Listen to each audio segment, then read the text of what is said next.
A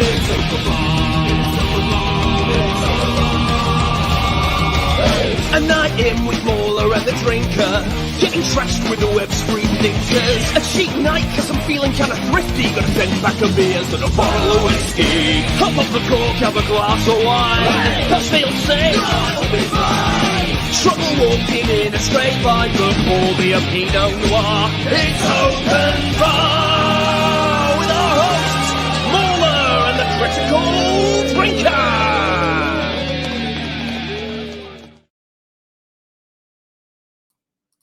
Well, hello there. Welcome, everybody. Howdy. This is Open Bar 140, so we're fairly climbing up those numbers, but 140 years. Crazy. I know. 140 years quickly. of Open Bar. It doesn't feel a day over a century. It really doesn't. I would say so. Yeah. Plenty limber and ready to go. Nothing non-stop. I think so. Honestly, like look, we've got everything we need right here, so we're all ready, you know. But yeah, welcome everyone for this one. And as always, I think we will start with a little summary of, in this case, the year of our Lord 1940. Because I can't remember if I did it last time actually. Oh no, I did. Yeah, I did 1939. And we're carrying on the tradition right here. 1940 was actually kind of an eventful year, apart from like the obvious. There was a lot of stuff invented in that year that we still are using today. For example, Jeeps. Carl Pabst credited with the invention of the Jeep for the first time. Color television. It was premiered for the first time. Peter Goldmark developed the first ever color television set in 1940. Also, we had microwave ovens for the first time. Wow. I mean, you can't imagine people in the 1940s using microwaves, but I guess they did. Or at least they were. Yeah, I mean, they were a thing, you know. I remember the sort of 50s, like perfect suburban homes and stuff, and they always had microwaves. I remember when I was younger, I was like, they had that? Are you sure? Yeah. That seems too advanced for them. Totally, yeah. I always saw them as like a product of the 80s, probably, when like it was all microwave convenience food and stuff and just cheap crap. But I guess they had it back then, and it was just like the new wonder invention. Radar technology was also invented for the first time, which was kind of handy when you've got wave after wave of bombers coming at your country. So that was nice. And we also had computers for the first time. Like we'd had like, you know, mechanical ones and stuff, but this is the first time that we had electronic computers that were general purpose. You could program them to do whatever you wanted them to do. And the first one was called ENIAC. So it was a general purpose electronic computer. Although it wasn't fully completed until 1945, the work was undertaken and begun in the early 1940s. So there you go. It was also kind of an interesting year for movies. We got Pinocchio that premiered at in New York City. That was Disney's second ever animated movie. And apparently it was actually a bit of a box office flop when it first released.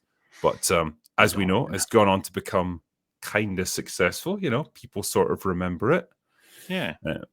Tom and Jerry also made their debut, which is kind of neat. 1940. That was the first time they showed up. Longest living cat and mouse in history. Alfred Hitchcock made his first ever movie, Rebecca, so released in 1940. And Bugs Bunny also made his debut, which is, you know, a lot of the groundwork for like our modern, you know, animation landscape was laid then. You know, a lot of these icons of animation that we still talk about today, they began in 1940, which is pretty damn neat. Yeah. Also, The Great Dictator came out. A bit of satirical comedy right there. So, it was a bold movie to make back then, I tell you. Apparently, that got him on Hitler's list. He was added to the list of people to be killed if they ever invaded, which was, dude just couldn't take a joke. I mean, what can I say? Zero chill. And also, Fantasia came out that same year as well. To this day, an absolutely trippy movie. But yeah, 1940 saw the release of it. And just in case you were wondering, the biggest movie of the year was Boomtown, with The Great Dictator in close second. So there you go. Stuff that happened in 1940. Kind of an interesting year. We should go check it out if we get that time machine working. We'll go back at some point. But in the meantime, we should concern ourselves with the here and now. And that means we need our bar assembled. Should we open the doors and let people in? Oh, yes. All right, so we have got Disparu, Greg Owen, and Verbal Riots. Welcome aboard, gentlemen. Welcome to Open Bar 140. Hello, hello. Good to have you all here. I made the mistake this week of watching Andor after Suicide Squad. Thunderbolts. It basically is. Yeah, because after We watching know why Andor, you used that word. Well, Yeah. yeah. After watching Andor, I needed treatment for depression, so Thunderbolts would have been helpful. You know, this season of Andor has made me really embarrassed. I like the first season. It's getting to that point, yeah, and I definitely want to talk about it shortly because I'm only on episode 4 at the moment. I was talking to you guys backstage about how I'm having to psych myself up to watch it now, and watching Thunderbolts today, that was almost enough for me, man. I just couldn't take much more beyond that. I needed time to recover. And yet you had to fit The Last of Us 2 in there as well. Well, I did that yesterday, so I kind of got that out of the way. And wow, yeah, what experience that was. We'll talk about that as well. But I guess the big release of this week is going to be Thunderbolts. Marvel is saved. Yeah. Marvel is saved for like the 15th time.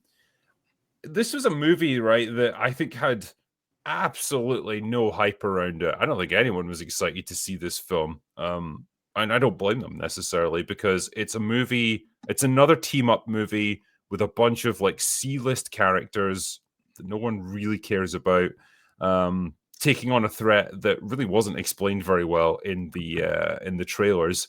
And it's slop.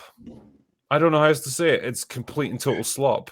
I think there's some cool ideas with Sentry, and I think the actor that plays him is absolutely fantastic. He is the standout of this film, but the rest of it is just trash. I think I liked more than that. I liked the Captain America guy. He was my favorite character out the entire I thing. don't even know his name. No, John Walker. I've no idea. I've never seen him in anything before. He was just in this. Red Guardian, I kind of liked his bits.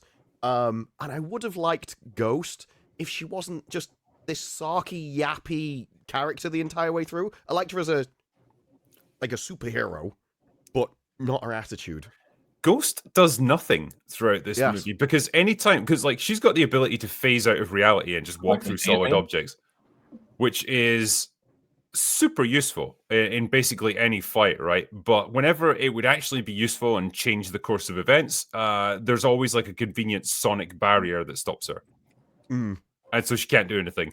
So she's basically useless throughout the whole movie, and she doesn't have a character arc. As Disparu said, she's just this snarky asshole in the background. That's all you get out of her. To humiliate Captain America. Everyone's there to humiliate Captain America. Yeah. John Walker gets done dirty again. He exists in this movie to be wrong about everything and to be the object of mockery from everyone. We knew that was going to happen. That's always been their plan with him. They hate him. I figured Red Guardian would fill that role, where it's just like a big goofy guy. Room for two, drink. He was more like the hype man rather than the figure of fun in this. Yeah, he's there to shout a lot. That's all I got from him. Yeah, well, he's there to shield the movie for them, basically. I do think when the theme of your movie is depression, mental illness, and being sad, you need a guy like that to desperately distract from the theme of your movie to try and balance it out. Yeah. So, Disparu, did you not see Falcon and the Winter Soldier? No, or not that. Yeah, because you said you didn't see John Walker, right? So you didn't see the show? I've not seen that show. I've only seen clips of it. So I'm interested though, because if you haven't seen the show, what do you know about John Walker? Just nothing. Only this movie. I'm dead seriously interested in this because going in as someone who doesn't have Disney Plus, what would you? How does the audience know who this guy even is? He's got a whole show to explain why he's there. I don't think it really matters why he's there because it's just all of these people are basically D-list characters that are the dregs of everything, and the movie keeps telling you that all of these are just losers. As it even calls them that in the movie. So it's more they're just a group of people that try and get eradicated by their boss, and they team up against people. I don't really need to know their previous stories or backstories. I mean, it would help because like some of their character development, if you can even call it that, is based around their personal traumas, like their personal failings, or basically just stuff they're sad about. Like they've all failed at stuff, and so they have to confront that in the course of the movie. Really, the only person who actually confronts it is Yelena. The rest of them, it's implied that they have, but like you don't get to see anything because there's not enough time. I'm not sure Yelena confronted anything, because even at the end, when she's in the shame rooms, as she called it, she didn't accept anything or come to terms with it or fight anything. She ran away from her problems into another room every time. Yeah. So it's hardly overcoming your struggles. Well, this movie kind of falls into the same problem as Multiverse of Madness and the Marvels, where if you don't do your homework, and you shouldn't have to do homework to watch a movie, and that's where Disney keeps failing, man. If you didn't watch those shows on Disney Plus, you would have no idea what's going on with any of these movies. Well, apparently that didn't get in the way of a Disparu with John Walker, huh? Which I'm Well, actually happy to hear, by the way, that you liked him even without the context. So, just before we go on, I've boosted Disparu's mic volume, so if you still can't hear him properly, let me know. I can put it up even higher, but hopefully it's okay now. I was gonna say, even though Disparu likes the character, he knows nothing about the character, right? Yeah, I actually thought it was strange because there's a scene where he's in a room with a child. And this woman comes in and starts saying, watch the child. And he's in the pissing room with it. I don't even know what she wants. So I assumed that had some kind of backstory, but I had no idea. Not really. Like Falcon and the Winter Soldier doesn't really cover, he's got a wife in it. And, they don't really go into that. It's much more about his origin as a US agent, I guess.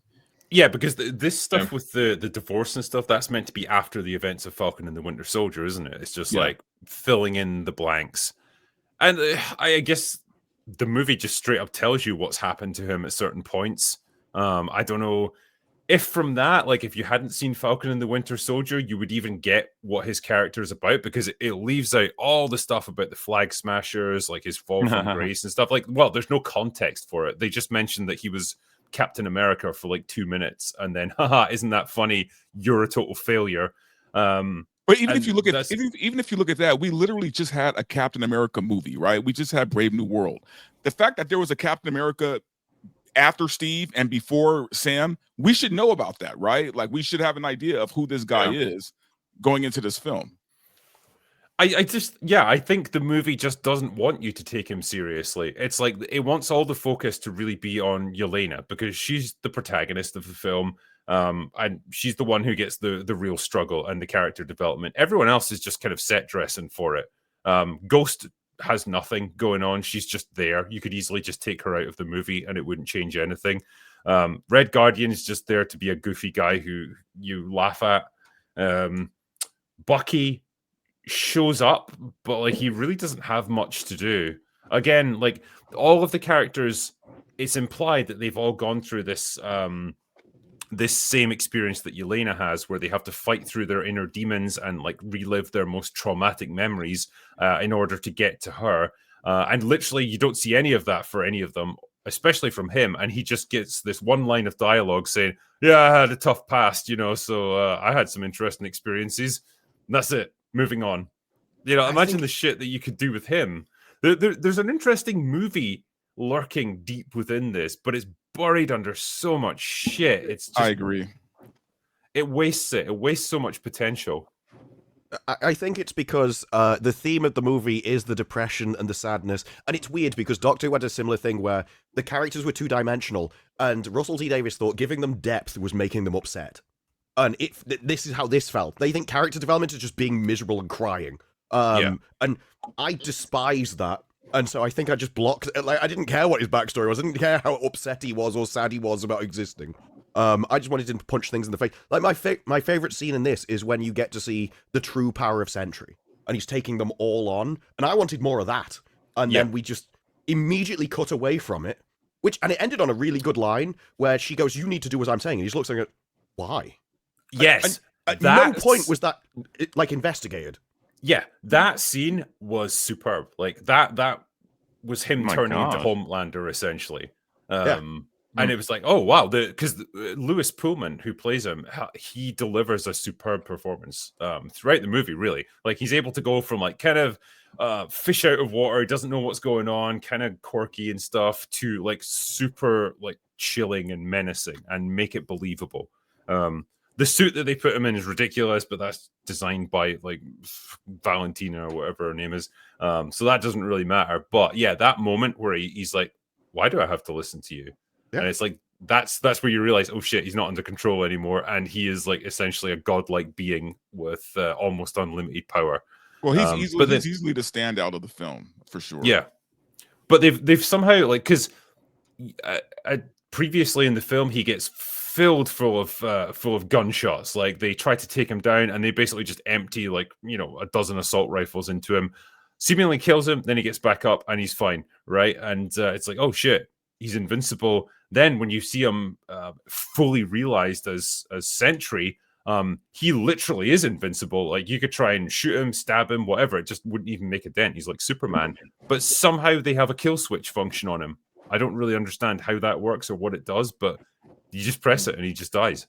We developed only to come back as angry, sad, black, shadowy guy. Basically, it's weird. Well, the thing that they didn't explain in the movie, which it's unfortunate because in the comic, the Sentry is a great character, is that he has a split personality, and they never really got into that in the film. When he's Bob, I guess, or Sentry, he's a good guy, and he has this certain power set, but his split personality, which is also his arch nemesis, the Void, has a different power set, and like they didn't really get into that, which I guess for time's sake they couldn't. But if you're going to bring a character like this into a movie like the Thunderbolts, where it's already crowded anyway, then maybe go with a different villain, go with a different plan, because the Sentry's way too complex for a movie like this.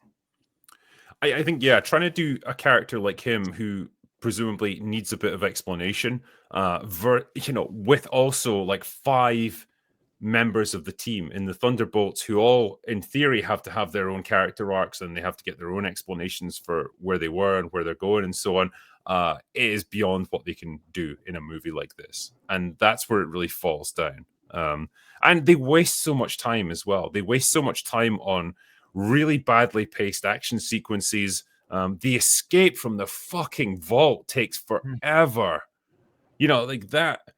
Like, to put this into context more, the bit in Captain America: The Winter Soldier where Steve and Black Widow go to like his former army base. They meet with whatever the scientist's name, I can't remember.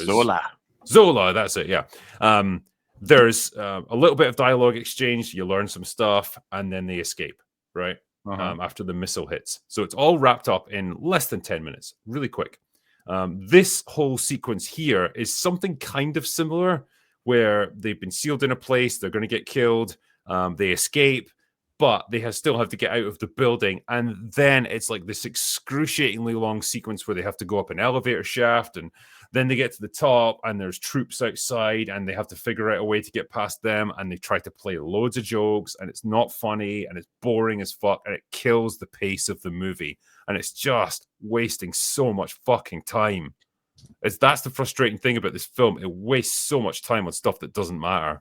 But also the humor just didn't land, man. Like, I mean, look, we're doing a movie about depression, right? And then all of a sudden they have these weird comical bits where we're supposed to laugh at their pain, right? We're supposed to laugh at their fucking pain, even though we're supposed to be sympathetic to their pain. And they had no idea what to do with this movie. Like if this was just a fun, turn your brain off action film, this movie would do tons better, better, right? But that's not what they gave us. They wanted us to think. And when you think too hard about this movie, it falls apart under itself, man. Yes. I don't think it's think. I think it's feel. They wanted you to be depressed and miserable. This is why there's so many people going, I cried and it was amazing. It was so fun. It caters to that crowd that want to revel in their own pain, essentially. They wanted like fake profundity, right? And so there's a scene near the end where you get to learn about Bob's childhood, right? So like a version of him is like camped out in a bedroom upstairs, right? And Yelena makes her way to him after just punching through walls, I guess, because that's how, you know, your inner psyche works. And then you get to see like a glimpse through the floorboards, like the domestic abuse that was going on below. Like his dad was beating up his mom and, like, you know, abusing him. That's part of the source of his pain and depression and so on. So quite, you know, heavy stuff, relatively speaking. And then literally within seconds, you get the rest of the gang burst their way in, and Red Guardian is like ripping up fucking pillows that are trying to like strangle him. It's absurd, right? But it wants that jokey, goofy, like, you know, isn't all this a bit crazy kind of humor mixed in with this really heavy stuff that they want you to get super invested in. And it can't be done. You can't do a film like that. Or Disney can anyway. Yeah. The best bits, they don't have the skills for it. The best bits of the movie for me, and I think it's predictable, is when they finally get together and team up. Like, all the theme of the movie ruins the movie for me. I want them to work together, because the fight scene at the front, well, either be against each other or with each other. That's what worked for me. So the fight scene at the beginning, and then later you have the Sentry bit, and when they're saving people from Sentry. I would have much preferred, like, where they get together. Sentry's the villain because Val is awful. I couldn't stand her as a character the entire way. She had a way of speaking like a primary school teacher. Oh, and today, kids, what we're going to do is doing this. It's like she's presenting CBBS. It was a very weird way of talking. But there were so many good bits when they're saving people. Like Red Guardian, there's a big, massive concrete bit falls on this girl, and he saves her. It smashes on her back, and then she immediately dies. It just moves on. You see no reaction to it at all. Sentry was just, because he was so overwhelmingly powerful, would have made a way better villain, and you could have had them teaming up and working together rather than just being upset and sad all the time. See, what's so sad is that all the things that the MCU sort of gets made fun of for is what I genuinely wanted from this movie. Like, I am not, for a year, I've been talking about being excited for this movie. I thought I was going to have a good time. I thought it was going to be campy and stupid and basically MCU Suicide Squad, and we were going to have fucking MCU Selena Meyer, which that's exactly what I wanted Julia Louis-Dreyfus to be. And I thought we would just have a lot of jokes, and Red Guardian is the dad, and everybody's just cracking. That's what I wanted. I actually wanted just sort of a silly, fun, we're making fun of ourselves, we're B heroes thing. Yeah. And it's so, this is why you don't get excited. This is why you don't look forward to things, kids, because you just get disappointed. Because I wanted this to be good. I wanted to have a good time and just check out and have fun, and fucking can't do that. So cool. What's interesting about what I saw it Monday with Chris Gore and Alan Ning, and you know, I guess it was like influencer night because every single reaction channel was there that night to watch it. And you know, we're sitting in the back, we're watching it, and we're looking at each other the whole time like, this is a bad movie, right? Like, am I tripping, or is this like really just fucking bad? And Chris was like, dude, no, this is not good.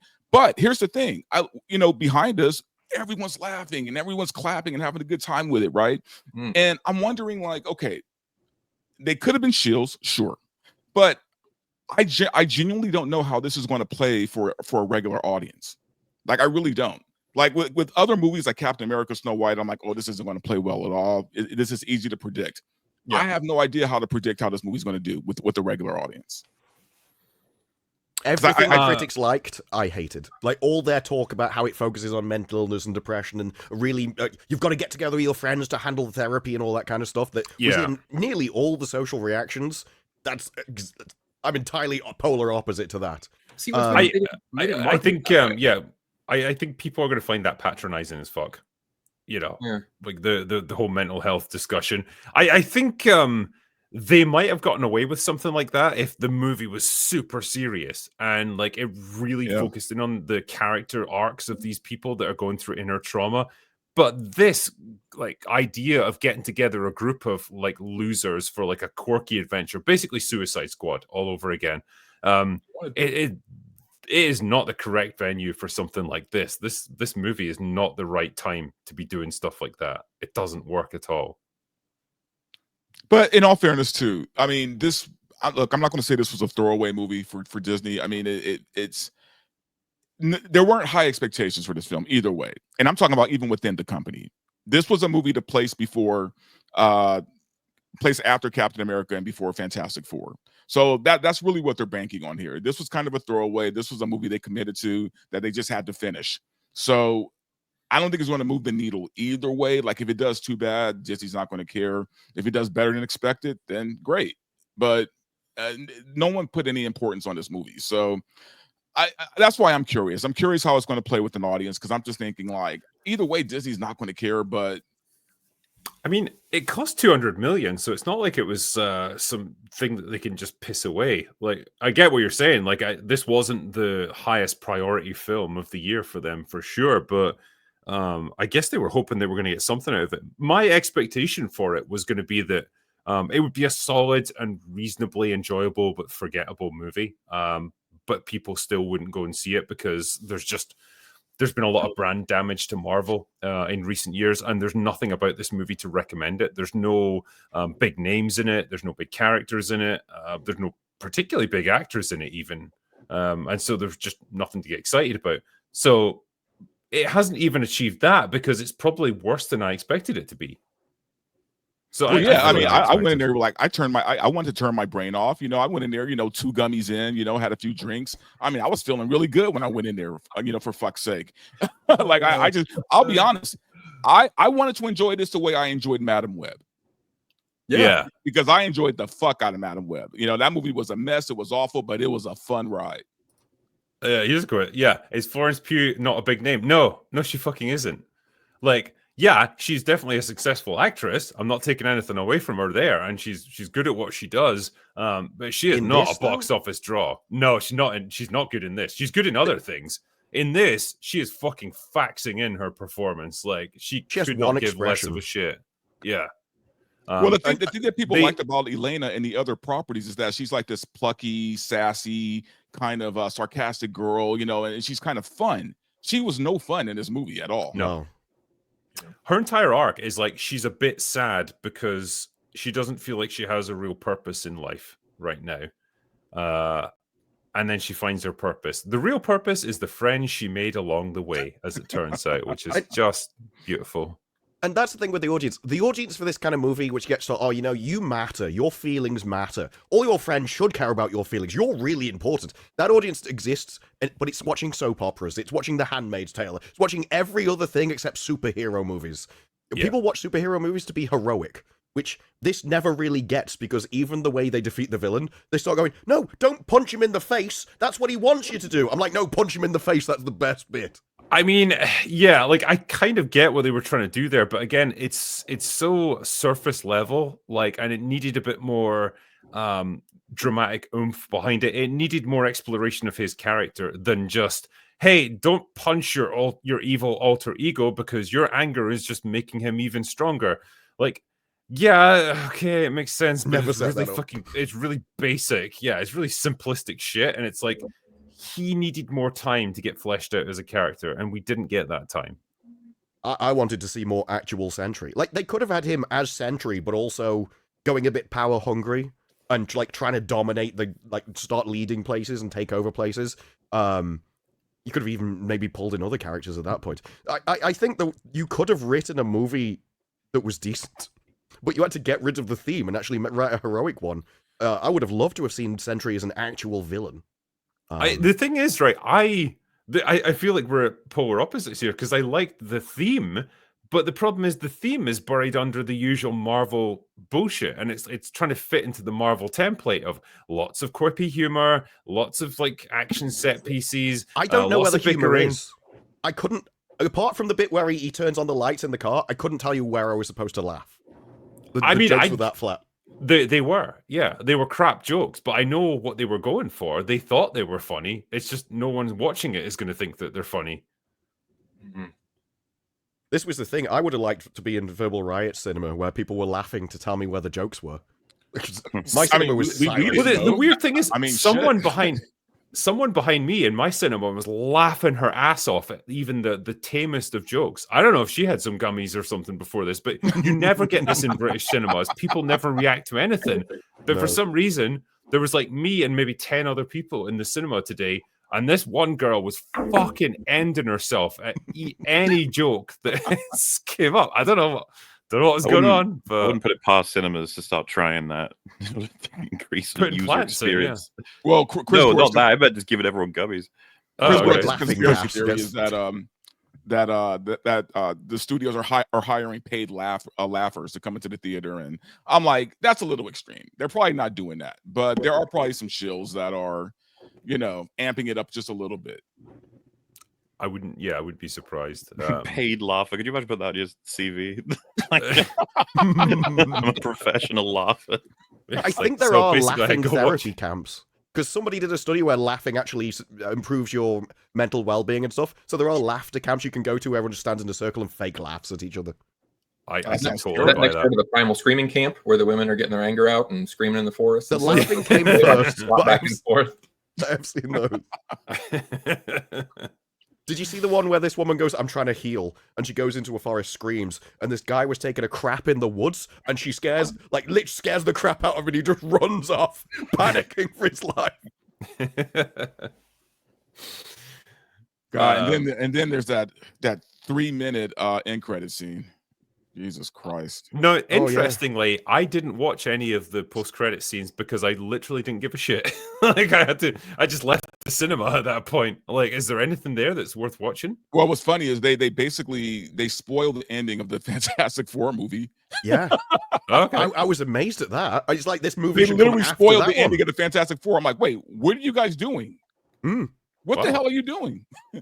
Because it ends it's about 2 minutes 30 end credit scene, and most of it is just we're getting sued by Anthony Mackie, and we can't call ourselves the Avengers because he owns the copyright, so we're going to spell it with a Z. That's about 2 minutes, and then they get an alert from space that the Fantastic Four ship is coming in, and they're like, "What's a multi-dimensional ship?" Which is, a bit obvious. It clues in the name, but it means that the Fantastic Four lose, presumably. Well, either that or like they defeat the multi-dimensional villain and hijack his ship. No, it's their ship. It's their ship. It's like, why are they fleeing from their dimension? On it. Right. Okay. Well, yeah. There you go. Then I guess. Yeah. The point you guys were making about Julie Louis-Dreyfus as well. Like, I am so fucking done with her character. Like, I don't know what directions they were giving her, but it's like she's a retarded version of Selena Meyer.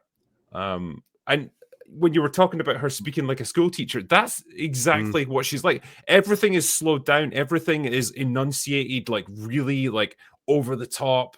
And I don't know what she's going for. I know she's a really good actress because I've seen her in Veep. I've seen her in, I've seen her doing a really good job. This ain't it though. And I don't know what they've told her to do, but God, she's awful. And somehow she keeps getting away with it, and I feel like the MCU is trying to really build her up as like an interesting character that we're supposed to kind of love to hate or whatever, but like I just find her insufferable. The only bit of a character I liked is when she finds out her assistant has betrayed her, and I thought, oh, she's just going to shoot her in the face, but she's like, no, come back when you've picked a side. It was the one moment of a character I kind of felt, okay, there's some kind of connection here. Everything else, she's just annoying as all hell. Yeah.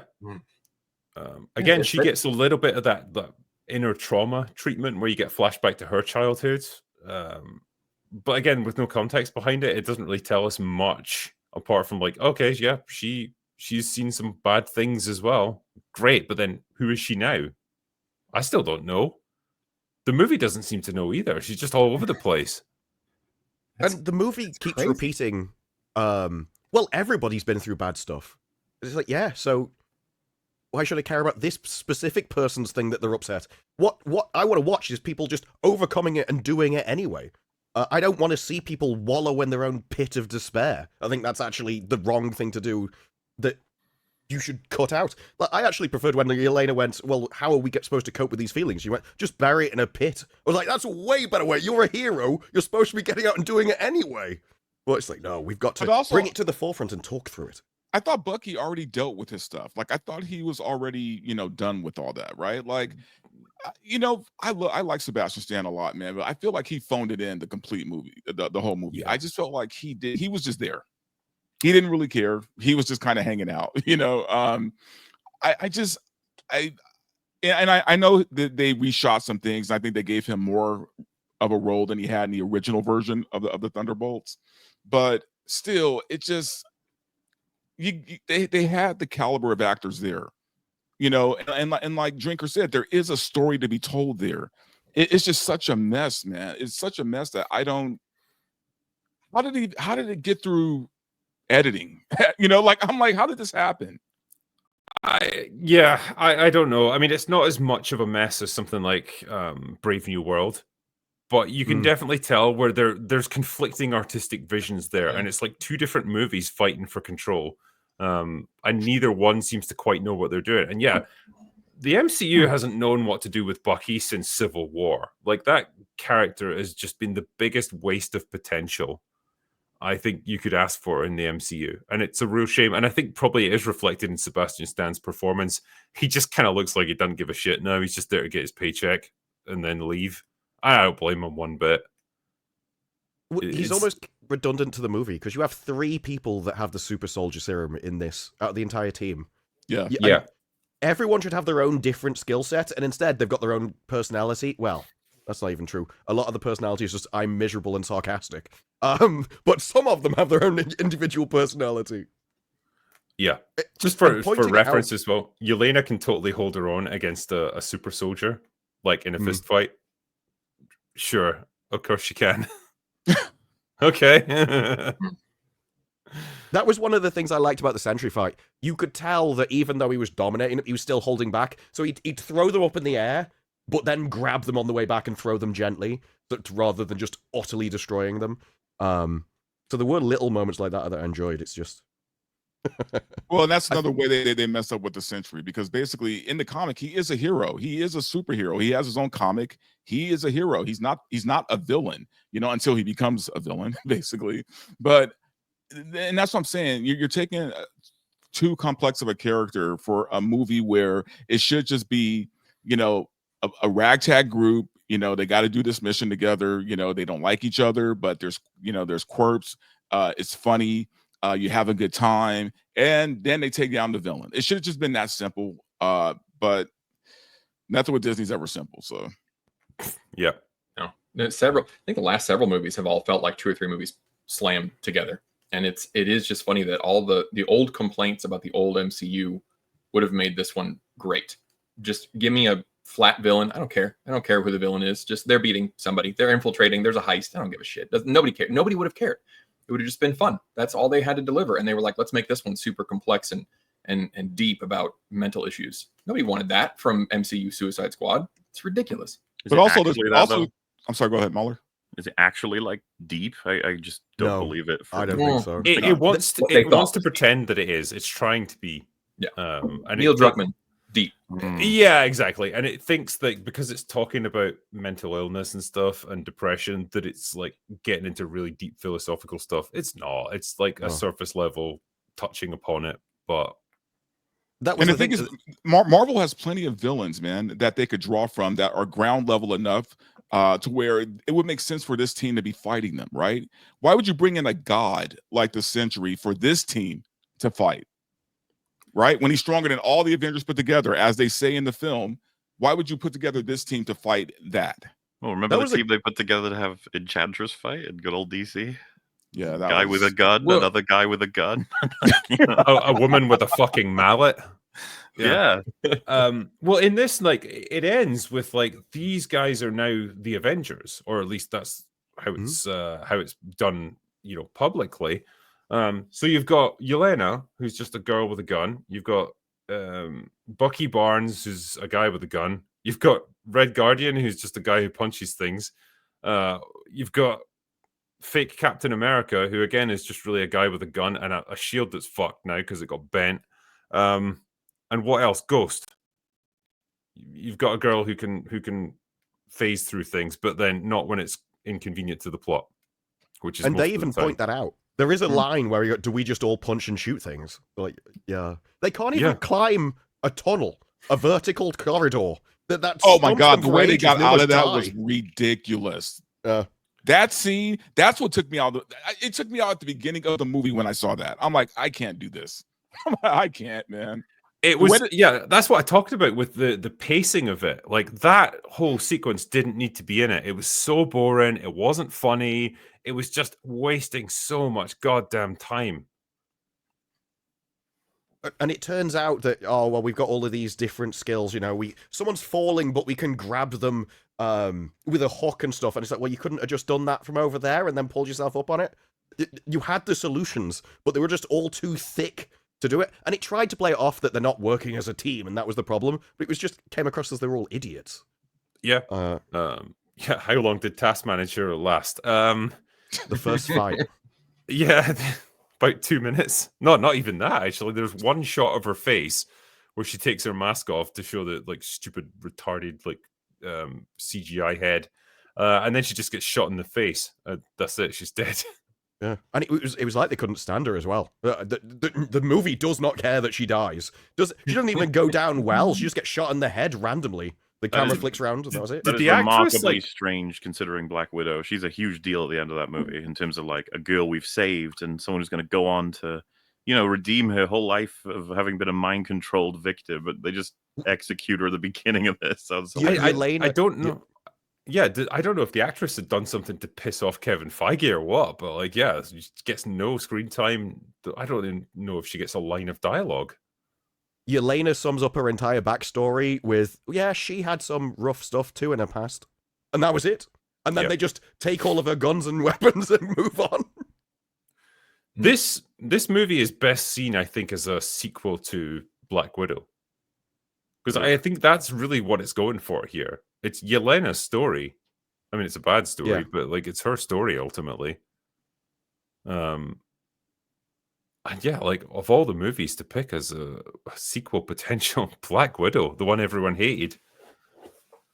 And Yelena just isn't that strong in the movie. There are so many better characters that would have been more entertaining to follow as the main characters.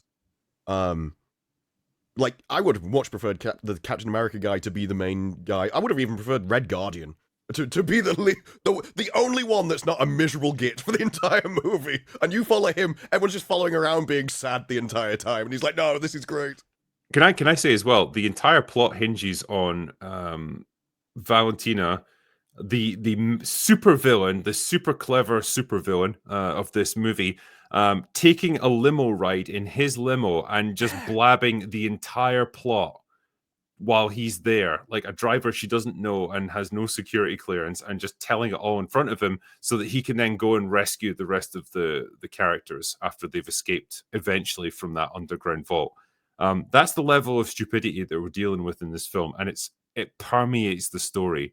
Just that insane level of convenience, like, oh, lucky that guy happened to be overhearing that particular conversation. It's not as if it needed to happen. They just needed one line of him going, yeah, I work for her as well. And that would have been it. But it was only because they wanted to show him being upset and sad in his house, unfulfilled, just eating Cheetos in his underwear kind of thing. It's the only thing they wanted to show. It was like, we humiliate him, and Yelena comes along to open up his life and show, no, there is a better way. Yeah. I think we need to let go of the idea that Florence Pugh is really good as Yelena as well, because she's not. Yeah. I just think in this, they think the emotions are deep, but there are way more interesting ideas in the movie that they could have played with. Like there's a bit at the end where they're gonna kill Val, and then it's just immediately gone because some press are in the way. It's like, no, that would have been interesting to see how on earth that new group of the Avengers handles the villain and whether they will punish her for her crimes or just let her get away, because they were kind of split on it. And I'd much rather they focus on their different ideas of how to be heroes than we're just really upset. Yeah. So, yeah, MauLer, are you excited to watch Thunderbolts now? Now that we've described it to you? Yeah. You just told me there's a superb scene in it. There is. It lasts about 90 seconds. That is already way better than I thought it was going to be. So I'll be excited. I do think the movie's better than I expected. I would rather watch it again than something like the last Captain America movie or Multiverse of Madness and stuff. I didn't find myself looking at my watch in this movie. I just was rolling my eyes at the depression. This movie's 2 hours long, and holy shit, do you feel it? Oh, fucking hell. Yeah, Lewis Pullman for 90 minutes. Yeah, this could easily have been wrapped up in 90 minutes. There's so much fat that could have been trimmed, especially early on, just to set everything up. But yeah, I mean, for me, Lewis Pullman as Bob was probably the standout. for me. Probably the most interesting character and the best performance of the film. But there's not much else to recommend this. It is Marvel slop of the highest order. And I do not think it's going to do well.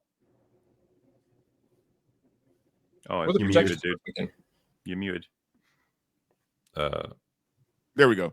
No, I was gonna say I am curious about the audience reviews. Like I'm because I already know what the critics are going to do, but I just want to kind of get a gauge for where the audience is at when it comes to these movies now, because I don't know, man. I think we're past the fool me twice stage of the MCU. I don't know, how this is going to work for a modern audience right now. Yeah, I've said this before, and I think there's a combination of like superhero fatigue that's creeping in and like the Marvel cringe that's really starting to creep in, where movies like this with the humor that doesn't land, it feels now so fucking dated. It's like Marvel was defining the zeitgeist like 10 years ago, but now it's just like, I don't know, man. It's like watching some old band going through their greatest hits, but like nobody's heart is really in it anymore, and it's like really out of date. And I don't know. It's just there's not really much to get excited about with stuff like this. And I think Fantastic Four is going to have the same problem. It's definitely got a bigger draw because there will be fans out there who want to see the Fantastic Four again, but Marvel as a brand just isn't that strong anymore. And I think it's going to get eaten up by things like Jurassic World when it comes out in July.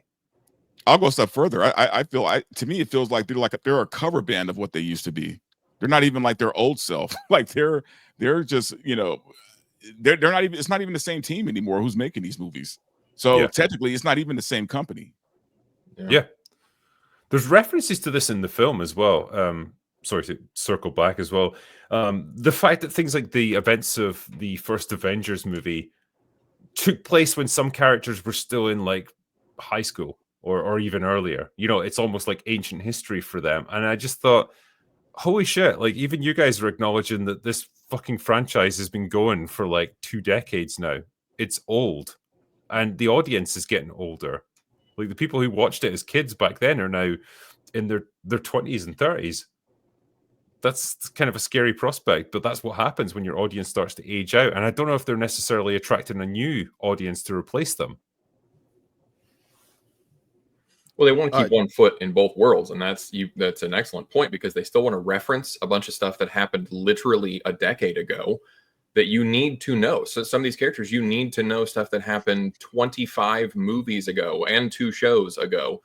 And you've got people that are now in their late teens, early 20s that maybe haven't watched 39 movies at this point or something. So they want to keep the same universe and they want to keep dragging it on. If they reset it and then said, okay, we're going after the new crowd. Somebody one time said, if you don't find SNL funny, it's because you're not young. Like SNL is for 18 to 25-year-olds. And if you're not 18 to 25, you're not going to find Saturday Night Live funny anymore. And that's why it's a 40-year-old show. If they just cut it and rebooted it and said, okay, we're going after anybody that says skibbity, we're going to make this movie for them. And it's going to be great. Like that would be fine because we were all younger and we loved it. And you're right. We've grown old but they want it both ways and it's sinking the whole thing.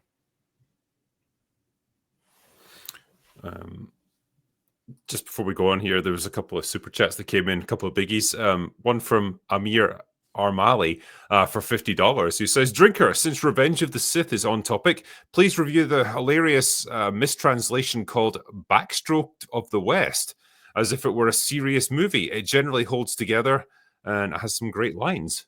Backstroke of the West, okay. Yeah, as far as I know, it's like a mistranslated translation of Revenge of the Sith. So the lines are like, they're sort of familiar, but they're not at all what they're supposed to be, and they sound hilarious. Like, I haven't actually seen it yet. I do plan to do it at some point, though. So, like, it's intentional. It's like an intentional spoof.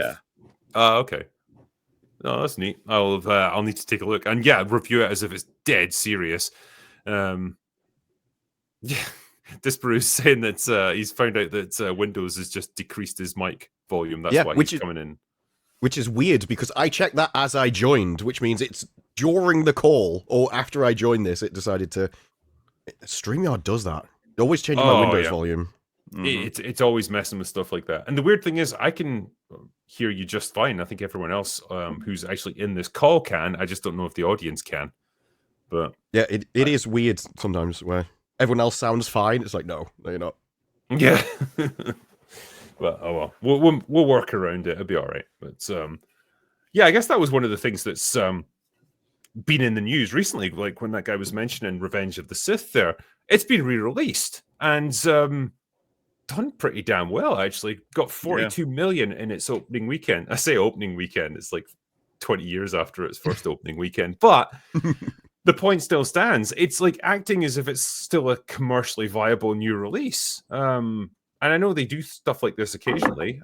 They did it with the OT and stuff. But yeah, proving, I guess, the point that there is still an audience for Star Wars movies.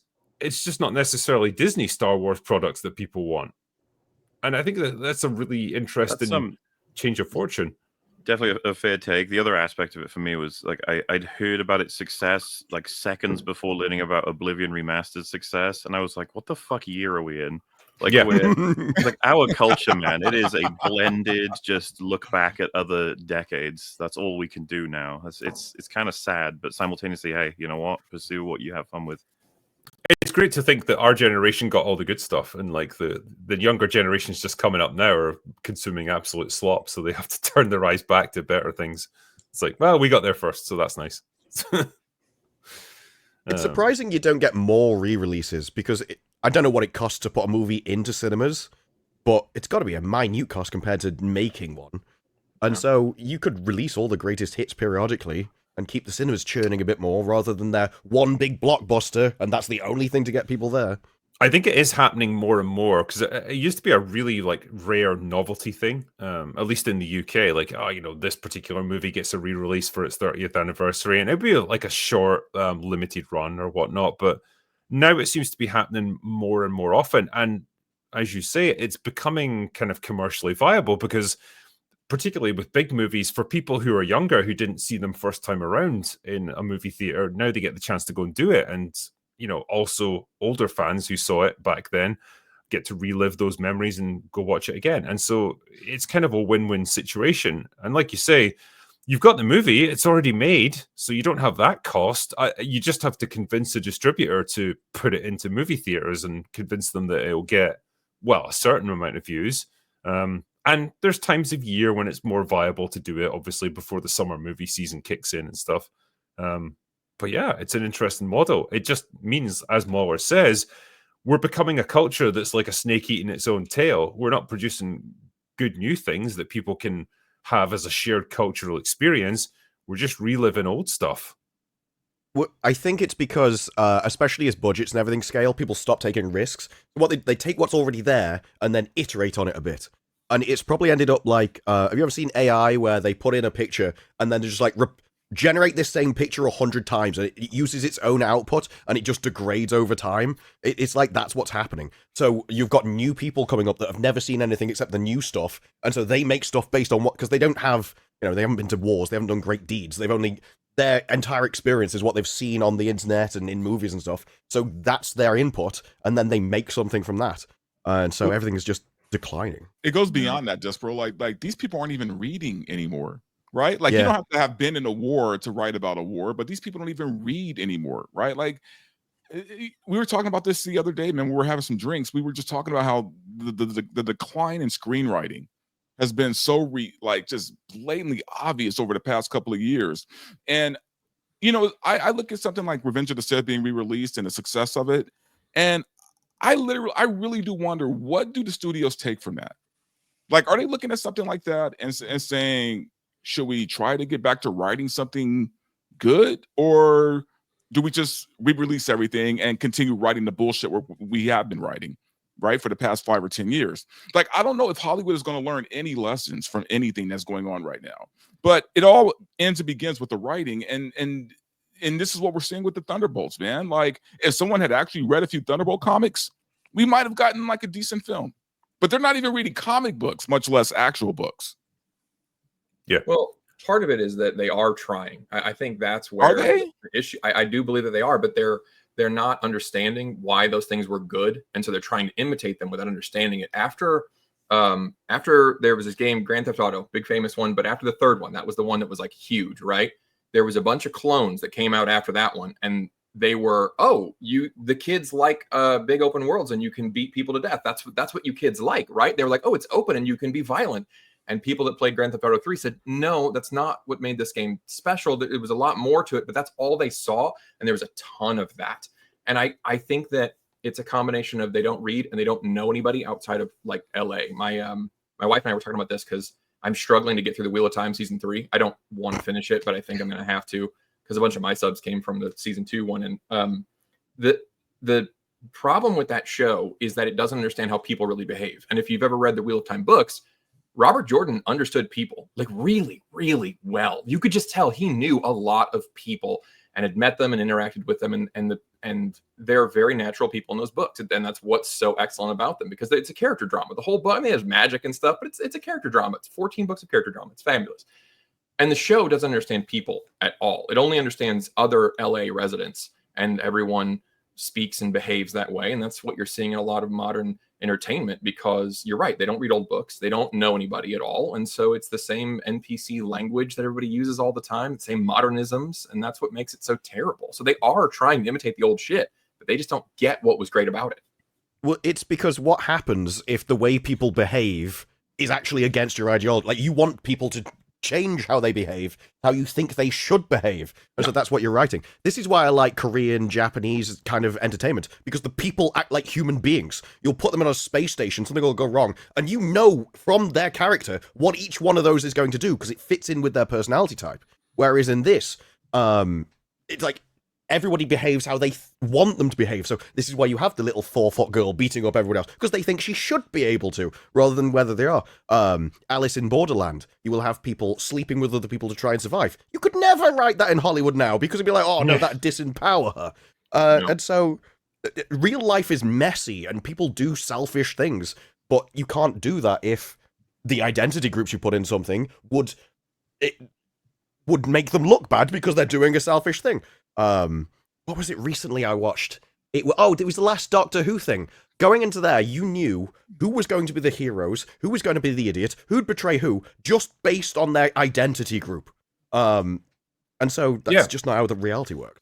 Well, that's all of modern Hollywood, and particularly with any Disney project, you can tell. And that's why, when we were talking about Thunderbolts earlier, it's like, guess what they do with John Walker, like the white American guy. Of course, he's going to be the object of mockery. Of course, he'll be wrong about everything. And of course, he'll lose every fight, because that's what the rules of writing dictate. Of course, someone like Yelena will do great. Like, she'll be correct about everything, and she'll hold her own, at the very least, against everyone, because that's, again, what the rules say. Her group, her niche has to always succeed at things.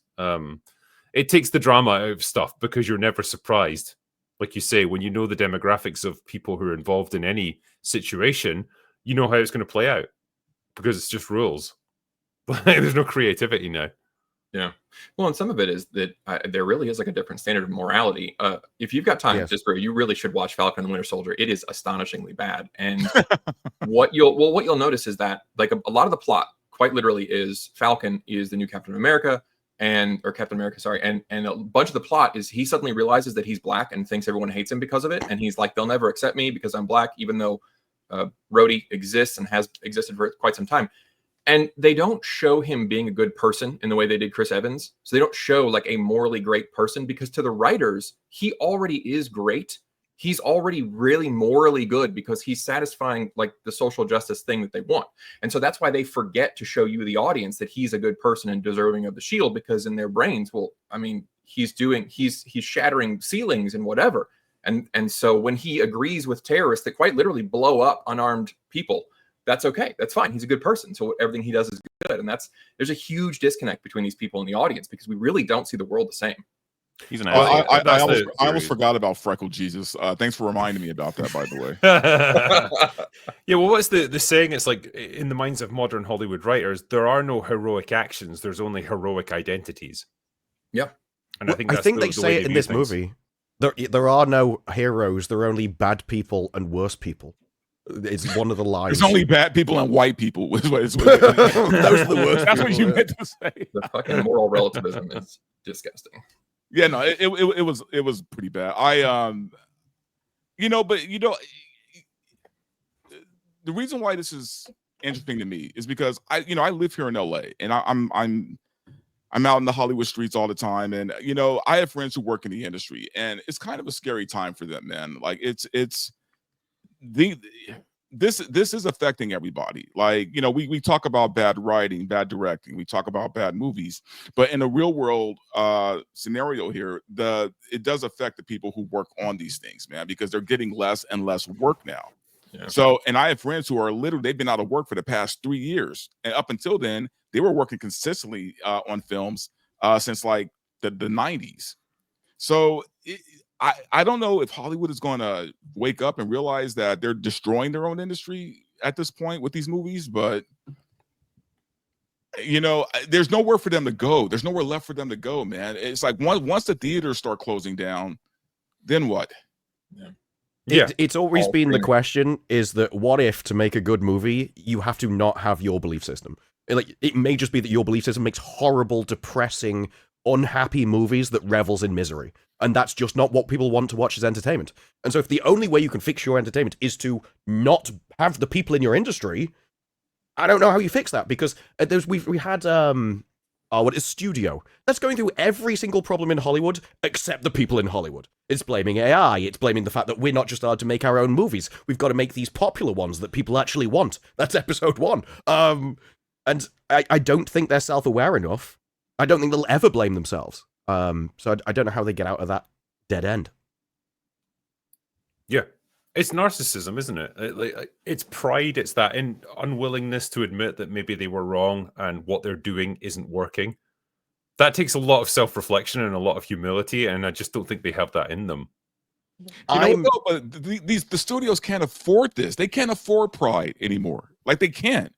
Like, they are hanging on by a string, man. And I'm telling you right now, if the Fantastic Four doesn't do well, they could talk about Doomsday and Secret Wars all they want. It's not going to matter. If the Fantastic Four doesn't do well, I think that is it. Yeah, we've said that before. Because that would be 3 for 3 in terms of failures. I think it's fair to say Thunderbolts isn't going to be a resounding success. And so it all comes down to Fantastic Four. And if that flops, and especially if Superman also flops, like, that's it for the superhero genre in terms of movies. Those were the big hitters. And if they can't succeed, what chance has anything else got? I still think Robert Downey Jr. is a big enough draw that... I think big time Robert Downey Jr. alone is a bigger draw than Fantastic Four. He probably is, but then again, you're just coasting on the momentum of nostalgia. Like, yes. Remember when he was Tony Stark? Wasn't that cool? That was when the MCU was still awesome. That's all it is. That's the plan. Yeah. Yep. I think it'll work, though. Here's the thing, Disparu, at best, right? Let's say Doomsday and Secret Wars do well. I still think that at this point, people are going to see Secret Wars as a dropping off point where they're going to be like, okay, I'm good. I'm done. I don't need any more of these movies. I don't need to go support any more of these movies. I'm completely done. So at best, that's what they're hoping for. It's trying to be Endgame, but without the build-up to Endgame. Yeah. Zero build-up. Zero. Yeah, because, like, obviously, we had Kang.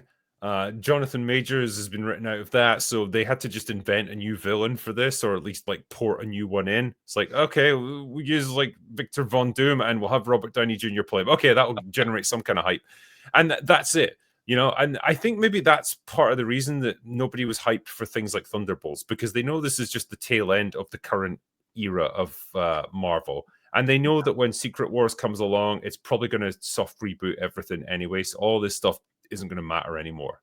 Kind of the Aquaman problem. Yeah, basically. Like, well, this is more like Blue Beetle. This is more like Blue Beetle. Yeah. It's so I forgot that movie existed. I've heard some rumors of how they might address the lead up to Doctor Doom. I've been hearing that that we're going to get scenes of him behind the scenes and other things that we saw during Phase 4, and and kind of him orchestrating these things. And if that is true, I think they they deserve to fail. If they're really going to do that, yeah, and have like Doctor Doom behind Kamala Khan getting her powers and shit like that, I'm like, I'm out. That's going to get to like Fast and the Furious levels of just rewriting shit. Like characters that you thought died, like you get a complete refilming of that scene with like some other dude in the background, like, oh, he was pulling the strings the whole time. You think they'll have Amelia Clark just come out of nowhere with every power, and she'll like Arya Stark just pop out somewhere and save the day? Like, is that how we're going to do it?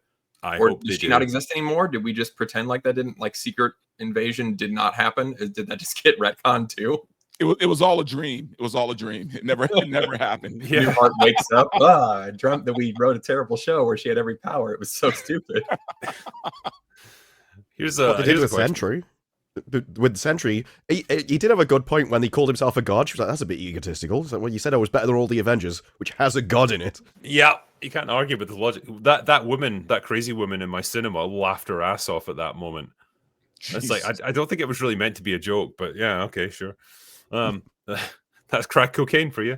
Anyway, Justin here says, what are the panelists' thoughts on Sinners? Do you think the film had the message? It's doing really well at the box office. Yeah, it's turned out to be like a kind of a surprise hit. I really enjoyed it. I thought it was a good movie. Loved it. I've seen it twice already. Yeah, performance-wise, it's probably Michael B. Jordan's best work, I think. The fact that there's two of him in the movie is pretty impressive as well. And yeah, like some of the, like from a cinematography point of view, like those sequences with the music where like it goes through like this crazy dream sequence, like yeah, some excellent direction there. It's a little bit similar to From Dusk Till Dawn, but I maybe they use that as a jumping off point or whatever. But yeah, overall, I thought it was a pretty good movie. I just don't get it. I mean, so many people like it. I'm like, okay, maybe it's a good movie. I don't see it. No, Disparu, stand for your beliefs. You thought it was poopy. I thought it was one of the most boring films I've ever seen in my life. Yeah, but it's like, well, everyone else likes it, so fair. I've not seen it, but I'm getting different and mixed signals. So I'm not sure if I'm going to check it out or not. I don't know. Maybe. I got to rent it. My wife's not going to go see a horror film with me, and I don't think it's kid friendly. So I'm on my own. I'm going to rent it at some point. I'm looking forward to it, though. It looks awesome. Yeah, I mean, I think you don't need to see it on the big screen to appreciate it. It's not that kind of movie, so yeah. Which is weird because it's been doing gangbusters in IMAX, like selling out like all the screens and stuff. He shot it on IMAX. That's why, like, it's meant to be seen on IMAX. So that's really, yeah. Because it's not grand. Like, there's no big like money shots necessarily. It's all pretty like grounded. But oh, okay. No, that's fair. Yeah, no, if you've seen him in interviews, he talks a lot about he shot it 3 different ways, which is crazy to me. But one of those was in IMAX, and then there's 70 millimeter. Like he put a lot into this. Yeah, no, you can definitely tell like there was a lot of artistic endeavor going on with this one. Yeah, there's a question here as well. Why are they doing a movie about mental health when they already addressed this same topic with Moon Knight? Oh yeah, because no one actually watched it. That's true. It wasn't terrible on a second watch. I liked it on the second watch. On the first watch, I was confused as to why it wasn't the action show that I thought it was going to be. That's what they marketed it as, but it wasn't too bad when I revisited it. It was frustrating. It felt like they wasted a really cool character. Like they made him really goofy and shitty. Which is the kaiju fight at the end. That was great. No, MauLer, that was pure cinema. I think Scorsese did actually direct that scene. So Moon Knight was more ginger erasure, man. It was because Mark Spector is a redhead in the comics, so not anymore. Yeah. What was the female superhero called again? Oh dear God, Egyptian superhero lady. Yeah, that was it. Yeah. I'm a huge Moon Knight comics fan, man. I did not like that show at all. It just wasn't. It wasn't the Moon Knight show that we should have got. Yeah, it felt like a waste. Are they doing a season 2? Maybe. I have no idea. Right. It's not on the slate, while. Yeah, they don't know either. Yeah, we can only hope that they don't. Yeah, Marvel isn't doing the big, blackboard with the phases anymore. Like they kind of get that shit out. I think, yeah, they're kind of just like throwing darts at like a wall and just like hoping that something sticks, something works. Like we have 2 more MCU shows that I know about, which is Ironheart and Wonder Man, and then after that, I have no idea. Yeah, Ironheart is that this month or next month that comes out? It's this month. It's Next May. month. Is it May or June? Is it May? June? Right. Okay. I'm excited about it. As someone who makes videos and gets I paid, think it's gonna be excited. fantastically terrible. Yes. 24th of June. I just hope they release it weekly rather than Oh. all in one go. I don't want another Echo. Oh. Oh, Well, yeah. I hate to disappoint you, Disparu. That might be the case because they want to get this shit over with. Like they don't even want to. I want to prolong drag They it just out. want to dump it and be done with it. So good. Yeah. I think they know. They've known for a long time actually with this one. That's why it's been in the can for like 3 years. They still haven't released it. They really did not want to release it, man. But they were, under contract where they had to release it. So it is what it is. I mean, imagine making something like a TV show, especially a movie. You could sort of maybe understand because it's like a contained product, but like a TV show where there's like multiple episodes and obviously there's an overarching story. You've made something so bad that you actually don't want to release it at the end of it. They must have known halfway through. This isn't working, guys. We need to stop. I mean, damn. No, basically, from what I was told, is it was like a majority that wanted to shelve it, and they even took a vote on it. But the problem is optics, right? They can't shelve the one superhero show where there's a black female lead. So, that's why we're getting Ironheart.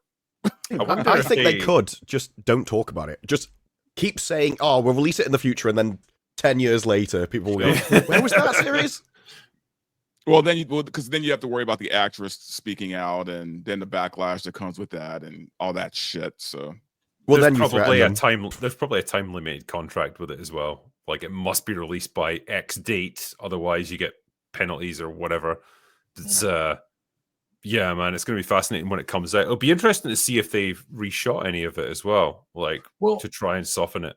Oh no, it's going to be woke. It's going to be super woke. Trust me on that. Right. Well, Verbal, you're into comics. It sounds like you're aware of. I mean, you would know about her origin and everything, which I've heard about, but I haven't read myself, and it sounds hilariously bad. And then what they were touting that they have a transgender actress. Something. That and I mean, as far as her, she's supposed to be smarter than Tony Stark, so of course she is. Right. Of course, well, and she's a black character, so she's lost all of her family to gang violence and drive-bys and or something along those lines. Suburbs, or she was the gem that made it out of the hood, right? No black person has ever not lived in the ghetto, I guess. Yes. Oh no, we're getting all that. Right. We're getting all of that. Oh my god. Oh, it's gonna be great. Yeah, can't wait. It's gonna be. Let me show Tony Stark how to do it right. That's kind of what it seems like. Yeah.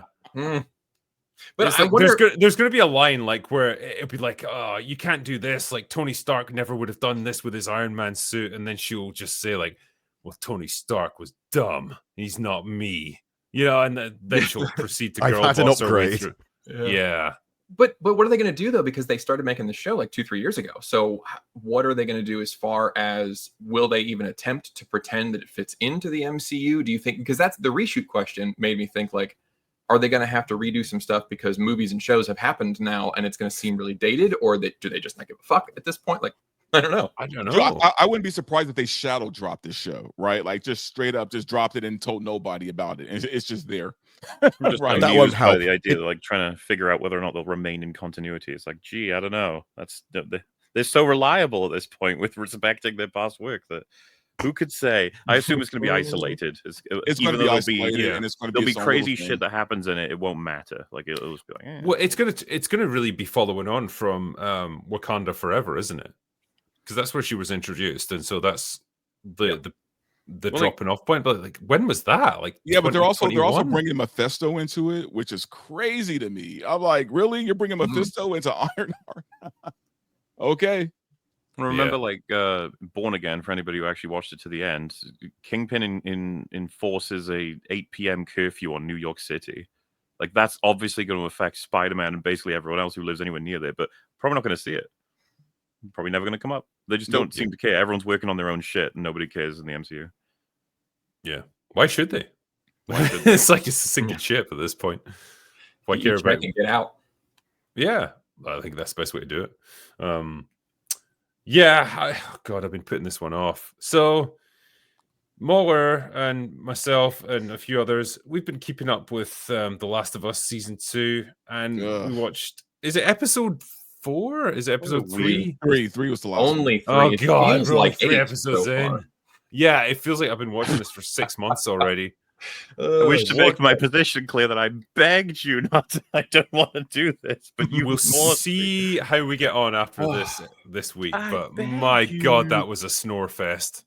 Like, that was a dull episode. Whoa! I'm sorry. It sounds like you're not mature, and you just don't understand the bleak complexity of the show. It's extremely deep. If you have media literacy, you would understand that it's really exploring grief and revenge and forgiveness, also, and mercy. And you guys just think it's boring because you just all you want is explosions. Clearly, you guys need to mature. That's really what it is. I'm sorry.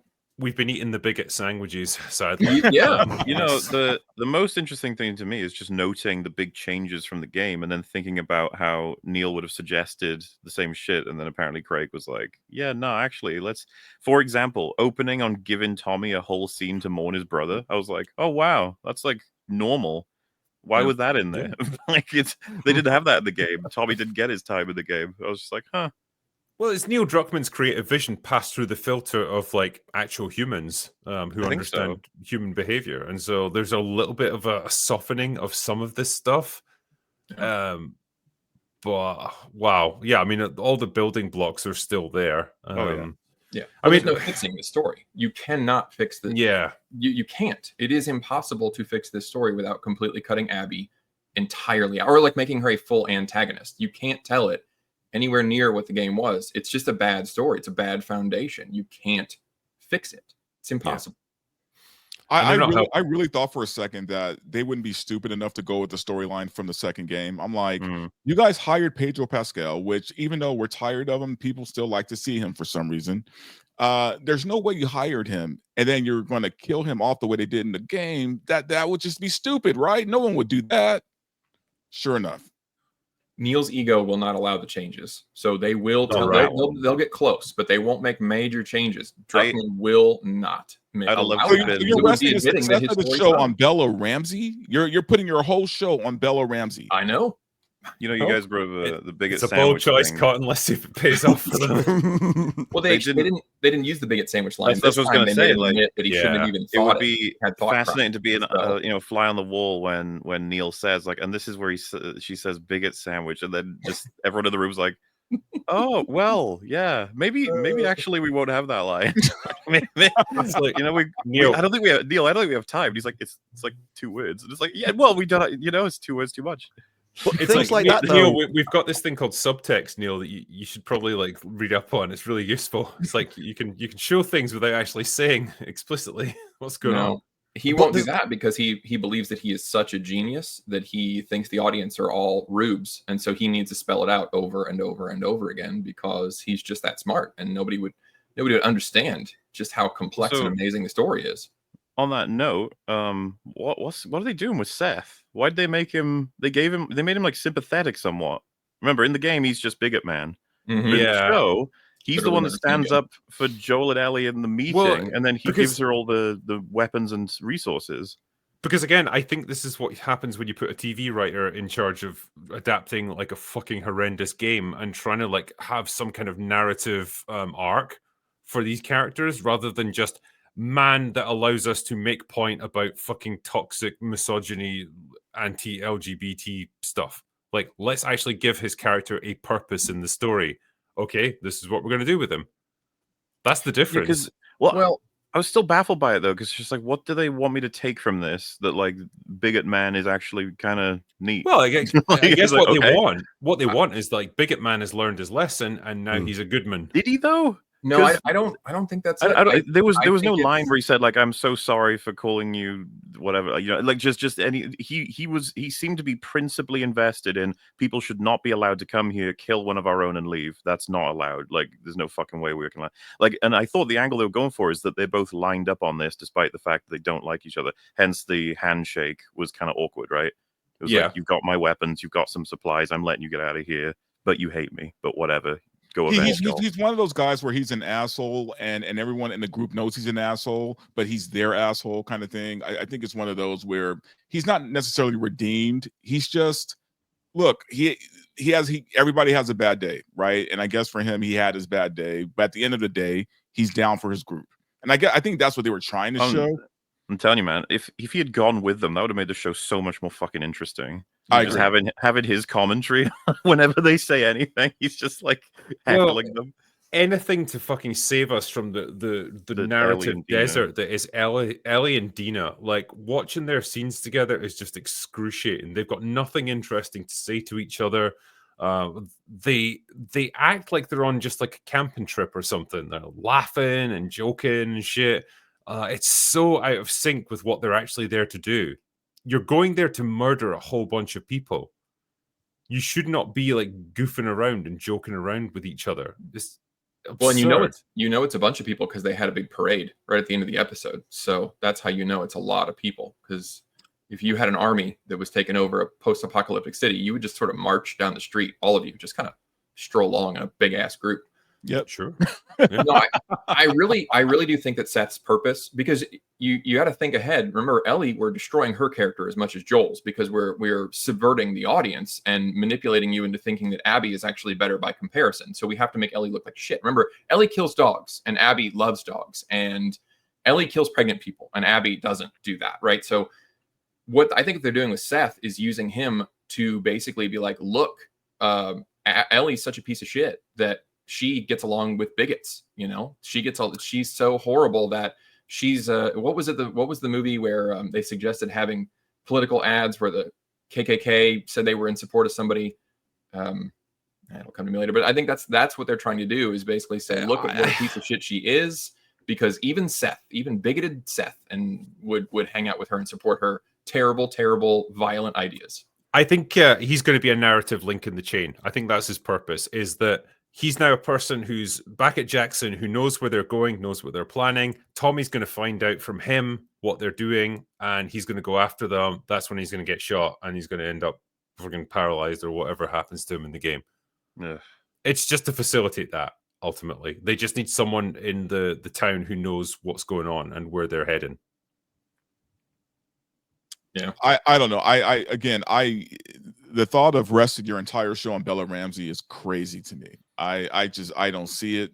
Here's the thing. You know what's funny? I'd rather watch a show about Dina than watch Bella Ramsey. Like I don't get it. It's a tough sell to put the show on her shoulders because, one, she's young and pretty inexperienced as an actor, and like whatever you want to say about Pedro Pascal, he can at least carry a show like this, and I don't think she can. And yeah, too, there's,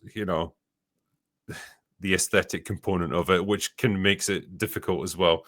And so those things together, yeah, it's going to put a lot of people off. And I think that's been reflected in their ratings. Like, their ratings have gone down to like a 50% audience score now. Wow, that is bad. That is the number of the ratings is dropping. And and it's not going to get better.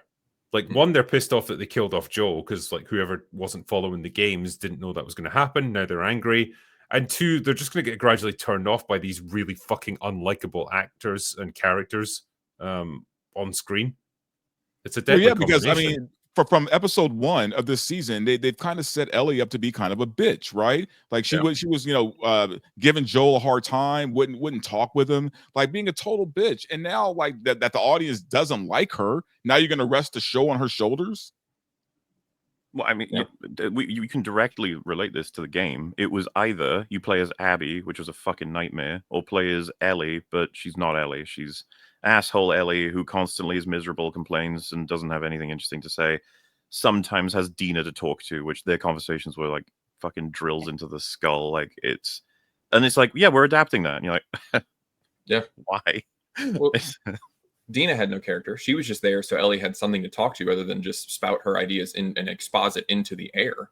And yeah, they're making her act like I have teenagers. I have multiple teenagers. I have worked with a bunch of teenagers. I have never met a teenager in real life that acts like this, that is 100% a gigantic, sarcastic asshole all the time. But this is like a TV teenager cranked up to 11. It's the stupidest stereotype. Yeah. Well, and especially for a teenager who, is living in the apocalypse, right? Because you kind of have to grow up fast. Yeah. You know what I mean? So for her to be that age and act like that is kind of like, come on. Yeah, they'd be a lot more practical, I think, and pragmatic in their outlook, and they would have less time for like that kind of sarcastic, snarky bullshit that we do today, because we live in a pretty easy world right now. But that was always an issue with the game. They had essentially modern people and modern morality put into this post-apocalyptic universe, and nothing changed. So, like, the whole bigot thing, it would have been quite interesting to see, well, you have to repopulate the Earth. We need people to breed. There would be some kind of stigma around not having kids, for instance. And so you could understand that people take sides, and you do a Star Trek thing. You have people on either side, and you investigate the idea. Whereas instead, they're like, no, we need you to know that this is the correct thing, and he's the bad person. And it just strips it of any depth. This was a big hit for HBO, man. I mean, this was like one of their like star shows. So if it's doing 50% less, that's pretty bad. The thing is, I don't know what the ratings are shaping up like. I know that the audience scores are down to like 50% on Rotten Tomatoes. So like that's reflecting of the anger that people feel towards it. I don't know what the viewership figures are like. I know like when it premiered for season 2, it was doing better than season 1 did. So like more people were hyped to watch it. I suppose they'll tell us if it does better, won't they? They'll be silent if it does worse. Yeah, because presumably they will have to reveal their viewing figures, right? Because this will be Nielsen rated if it's HBO. Well, I expected the show after Joel dies to be kind of highly watched, just because they want to see how they handle him, and her dealing with his death. I think after this episode that just passed, there's going to be a major fall off. Yeah. Like them going into that city, I think that's where the audience is going to drop off. Yeah. I think particularly because the episode after his death was a really slow, boring slog of an episode as well. So that's not exactly going to grab people's attention either. So that is a pretty bad combination there.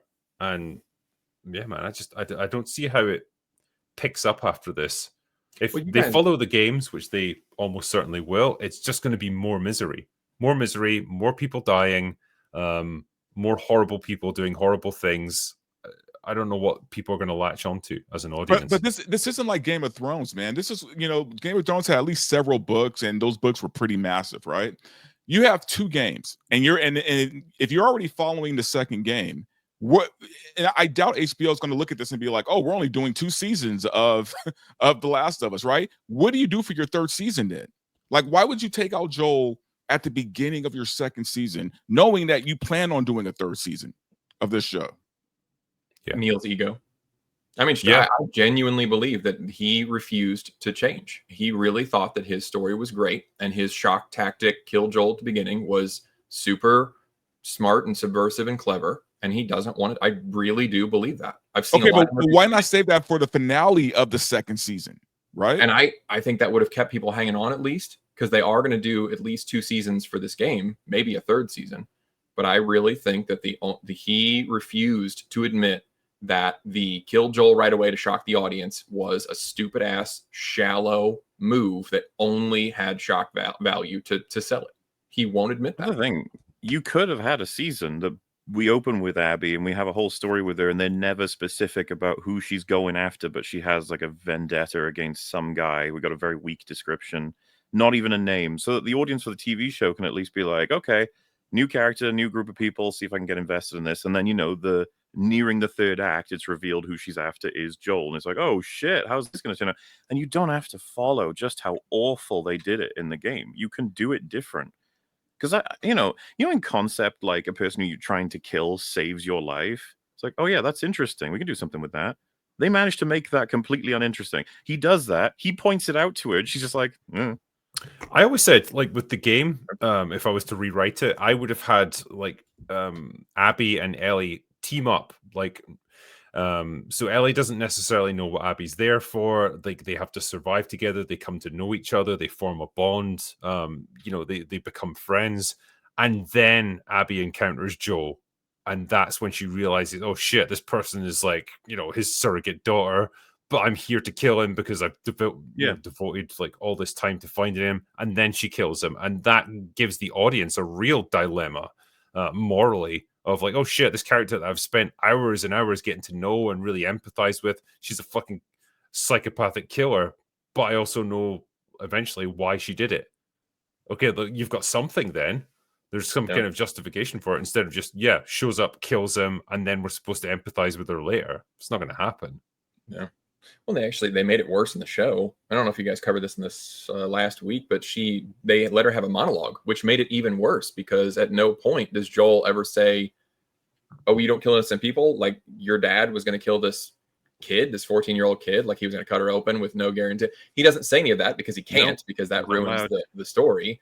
But allowing her to monologue actually screws it up even more than it already was, because in the game he didn't know who she was. He just thought, oh well, I've hurt a lot of people and somebody was going to come for me again eventually, which makes his line of, whatever speech you rehearse, just fucking get it over with. It's such a badass line because he just knows I've hurt a lot of people, so whoever you are, whatever. But her telling him who she is and him not saying anything is the dumbest shit imaginable. Well, yeah, because you can't have him mansplaining to her, right? I mean, right.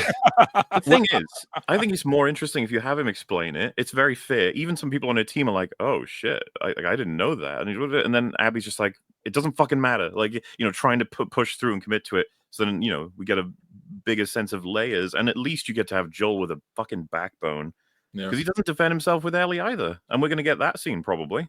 Oh yeah, TV show. I'm interested if they will show Abby wrestling with it a little bit more, because in the game, you guys have played it, you'll remember, like, she's just got him. She moves on with her life, moving right on, like nothing. For the record, the lesson in the whole game is finish the job, kill the family. Yes, do what Tywin does in Game of Thrones. Okay, you got to wipe them out. No survivors. That's the way to go. And as brutal as that is, it's also very pragmatic and very logical. Like, if you're going to do it, you have to fully commit to it. And the one thing you can't leave is like a witness who's threatening to kill you and swears they're going to track you down to the ends of the earth and murder you. You probably shouldn't leave a person like that alive. So I'm trying to say, right, you get as the writer to choose what story you want to have and what consequences these actions have. In another story, you could have it be that you spare her and she ends up saving someone you care about. And it's like, oh shit, look at that. Look at how that can turn out. But no, they write it such that Joel didn't finish off all the Fireflies, and so they killed him. But then the Fireflies didn't finish off all of Joel's beloved family, and so they killed them back. And then she doesn't finish off Abby, and the story ends. So we don't even see what the consequences of that necessarily. I've hated the broad strokes of it. It's like, you're telling us that we absolutely need to kill, that vengeance needs to go further than just the target of your animosity. It's so badly done. Not to mention, by the way, Ellie killing like 1,000 people and then going, you know what, killing is not the way to go. Yeah. Abby there at all is dumb. At the end of that game, there was a great scene where Ellie gives this whole like martyr fantasy, like my life could have meant something or whatever. And I remember watching that in the game and I thought, wow, that is the jumping off point for an excellent story, where she has this fantasy of I saved the whole world and there's a cure and oh my God, this amazing life that could have happened and it was stolen. And then she has to come to grips with the fact that that was never real and that her life has value to the people around her and not this dumb savior fantasy that she has. That's a great story. But instead, they wanted to subvert your expectations. So, yay. Yeah, instead we got misery porn. And yeah, I don't know how they can sustain this for two whole seasons. Like, it just doesn't seem practical. Do you remember, sorry to keep going on about this, it bugs me so much, when Abby says, we let you both live and you wasted it? She's like really mad at them in the game because obviously they came back and killed people. I've always been struck by just like, they're probably going to adapt that line. It's like, wasted it. If you torture and kill a person's parents in front of them and then just go, all right, off you go. what the fuck logic? I feel like the show is going to do the exact same thing. It's just like, it was unreasonable of you to hurt people I love when I murdered and tortured the people you love. Yeah. It's just, man, this show is in for a tough time because season 1 did a lot of good, I will say, at least for video game adaptations. It proved that you can have a really mature video game to TV adaptation that's gritty, violent, deals with some very interesting themes, and it was fairly faithful to the game, captured the spirit of it, and so on. This is going to undo a lot of that by being so grim, so pretentious, so inflexible and unwilling to bend to the demands of actual good storytelling. It will it's be probably going to curious settle this shit back. how the TV audience react to it, because it's got to be a different beast to the gaming audience, but I don't know, broadly how different. It'll be curious to see how it goes, because it's funny you said that, by the way, because Until Dawn is one of the newest like film adapted from games things I've seen. Nothing of the game is in there except one actor. I was because this is like a repeating the same day kind of scenario, isn't it? Yeah, with the movie. Yeah. Why? Groundhog Day, but horror, I guess. I mean, that's fun. Like, what was that movie? Happy Death Day, I think. Yeah. That did a lot of fun with that. But in premise, I actually the trailer is why I was like, I'll give it a shot, even though it's completely unfaithful. But I feel like they didn't do much with their premise. To be honest with you, I wouldn't recommend it. And it's so funny because I know that they were just like, we're not adapting this shitty game story. Fuck that. We'll make our own. But this was, not exactly. I wouldn't say it was better. So it's just like, games still. I feel like games' fate is still where comics are as adaptive sources. If you know what I mean. Games are fucked. Yeah. The film industry doesn't take them seriously. It's like, these are embarrassing little kids' toys. We can fix them. Yeah. And imagine the kind of movie you could make out like Deus Ex and stuff. There are so many good game stories. Dead Space could be a fucking awesome movie, or a BioShock and stuff. But they will do these eventually, and they will be horrible. Yeah, there'll be nothing to do with the game. Yeah. Like this, I feel bad for whatever zombie bit Ellie in the show. I hope whatever he caught isn't too serious. He'll pull through, hopefully. Oh man, I guess I have to ask about Andor as well, right? Because I've fallen behind a little bit. I'm only on episode 4. Does it maintain the tight tempo of excitement that the first 3 episodes did? You guys, it maintains the same tempo. Wow. Okay. MauLer, have you watched all 3 of the new episodes, or no? I have. Okay. And I regret to inform everyone here, maybe not Drinker. I don't know about Greg, but I quite loved it. I thought it was back on form with season 1. I'm not alone. Thank God. All right. Well, hopefully it picks up after episode 4 then. I'm very happy with what they did with basically every character. I saw loads of purpose in this arc compared to the first one. I thought this was a major upgrade, but I would rather refer to it as, like I said, back on form. This feels comfortable with season 1. Yeah, I agree with that. I think that I think the first I was about to tap out of the first. When I watched the first 3, I'm like, I'm done. Yeah, I can't do this. I think episode 5 is when I started kind of getting back on board, where I'm like, okay, something's happening here. Something's happening. Characters are progressing. Stories progressing. Okay, so episode 5 brought me slightly back in. I'm still kind of on the fence, but at least some good things happened where I'm like, okay, I'll see this through. That's what I was hoping to hear, because I know Chris Gore had said, like last week, the first 3 episodes of season 2 are by far the worst, and then it really starts to pick up after that. And it's like, okay, we need to power through then. There's so many aspects I'm enjoying about this set of 3, but I guess foundationally, like what I've wanted back and got back is the interplay between the Rebel Alliance and the Empire being a lot more complicated than shooting at each other in some crappy area. Like that's what you get in a lot of Star Wars. This is like, we start out, and I'm going to try and do this in a way that doesn't spoil too much, I guess, because Drinky not quite there yet, but opening with seeing Cyril in Gorman is very much supposed to be presented in a mundane way, because the layer increases as we go along, right? First layer is he's being listened to by the Gorman rebellion. It's like, oh shit, so they're targeting him. And then we discover they're targeting him because if you listen to what he's saying to his mum, he sounds sympathetic to the Gorman cause. And, when I was watching this, I was like, oh, maybe over the year, he actually has learned a lot about the culture, and he's starting to feel a little like conflicted or something. But then an additional layer, and like I said, I don't really want to spoil, but I think this is good for conversation. We find he's doing all of that deliberately. He's saying sympathetic things. He knows he's being listened to, and his goal is to be contacted by this alliance to get in and feed information or receive. And so you get to see like this angle with Cyril where he has to act throughout his daily life as someone he's absolutely not, while desperately, like you see evidence of this as you go along, he's so invested in doing this right because it's like everything he's wanted in his whole career. and simultaneously is like the big moment where he can prove himself. He has a scene with Partagaz where he gets, let's say, appreciated for his efforts, and his reaction to it I thought was quite funny, because he's all these failures, right? So like the season 1 fuck up he had, it was it put him in a particular place like negatively in season 1, but in season 2 it gets contextualized by this underground alliance from Gorman as like, oh, see, that's why he hates the Empire, look what they did to him. And he sort of said there like, sure, like, that's my story, that's my tale. So it's interesting to see it like recontextualize and move through and watch him snake his way. Basically, he's the reverse of Lonnie. The informant we've got inside the ISB is the hero team. We're now seeing the Empire do the exact same thing in reverse. And again, not to say more about it, it's just that's one aspect I was already quite hooked with, because you've got the Gormans think they've got one over on the Empire controlling them as far as they're concerned, but then Luthen is aware of like they're not doing this as well as they could thanks to Andor's information on Gorman, this rebellion, so they need to fire them up so that conflict rises and we can get more and more people to the cause, while simultaneously maybe keep somewhat of a distance because they're inexperienced and they're probably going to fuck up in their own time. So watching everyone play this chess game all over each other. By the way, on top of all of this, Partagaz says to Deirdre, do not tell Cyril why we're doing this.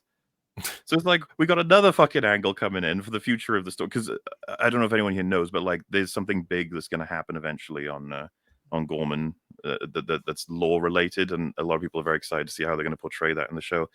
So basically, they're building everything up, and it's going to explode soon. And that's just Cyril's aspect. I'm going to end up talking forever if I talk about all the things I liked about it. But that was good. What aspect? Well, it's nice to hear the positivity around it for once, so that's good.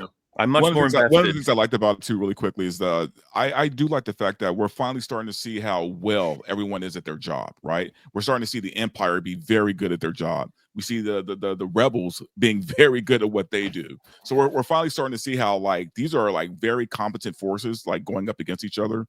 Saw Gerrera gives this amazing speech in one of the episodes, and I've always been kind of neither here nor there on him, but I really kind of like Saw Gerrera after this arc. Rhydonium, breathe it in, buddy. It was such a good speech. I was like, okay, I'm kind of in. He's a little crazy now. It was cool to get that angle on this part of the rebellion. They're basically the unhinged, wacky, volatile ones. But I've been waiting for that. I wanted them to give more time, because they're ruthless, they're brutal, they're seemingly a little bit less controlled, less careful. But Saw gives his perspective, which is basically he was brutalized since he was super young, and he's basically high on a drug that he's now gotten so used to. He's treated it as like fuel that he himself is personified of. This stuff that once it's concentrated enough, it explodes. He sees the rebellion as Rhydonium. But you should check out the speech. Obviously, it's episode 5, I think, which a lot of people are saying is their favorite, which I understand. But it was really cool to see. And it's funny, the guy who had this arc, he's the one that wrote the One Way Out arc in season 1. So I was like, we got to get at least one speech. Come on. And then Saw starts talking. I was like, oh, is it? We get the speech.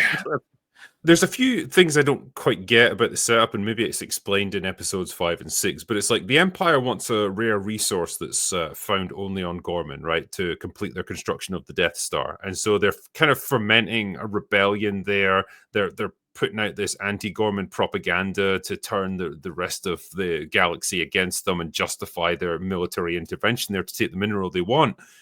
And I'm just like, why do they need to do any of that? Like, surely by this point, they're a galactic empire. Like, they're just a military dictatorship. They don't really need to, like, ferment public opinion or anything.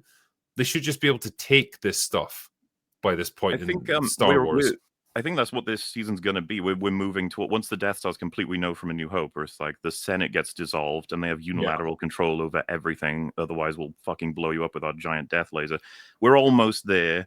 This would be an example of, because I think Gorman is like pretty well understood by the galaxy as a sort, because everyone's is after their clothing or whatever, right? Because they have the silk source or whatever.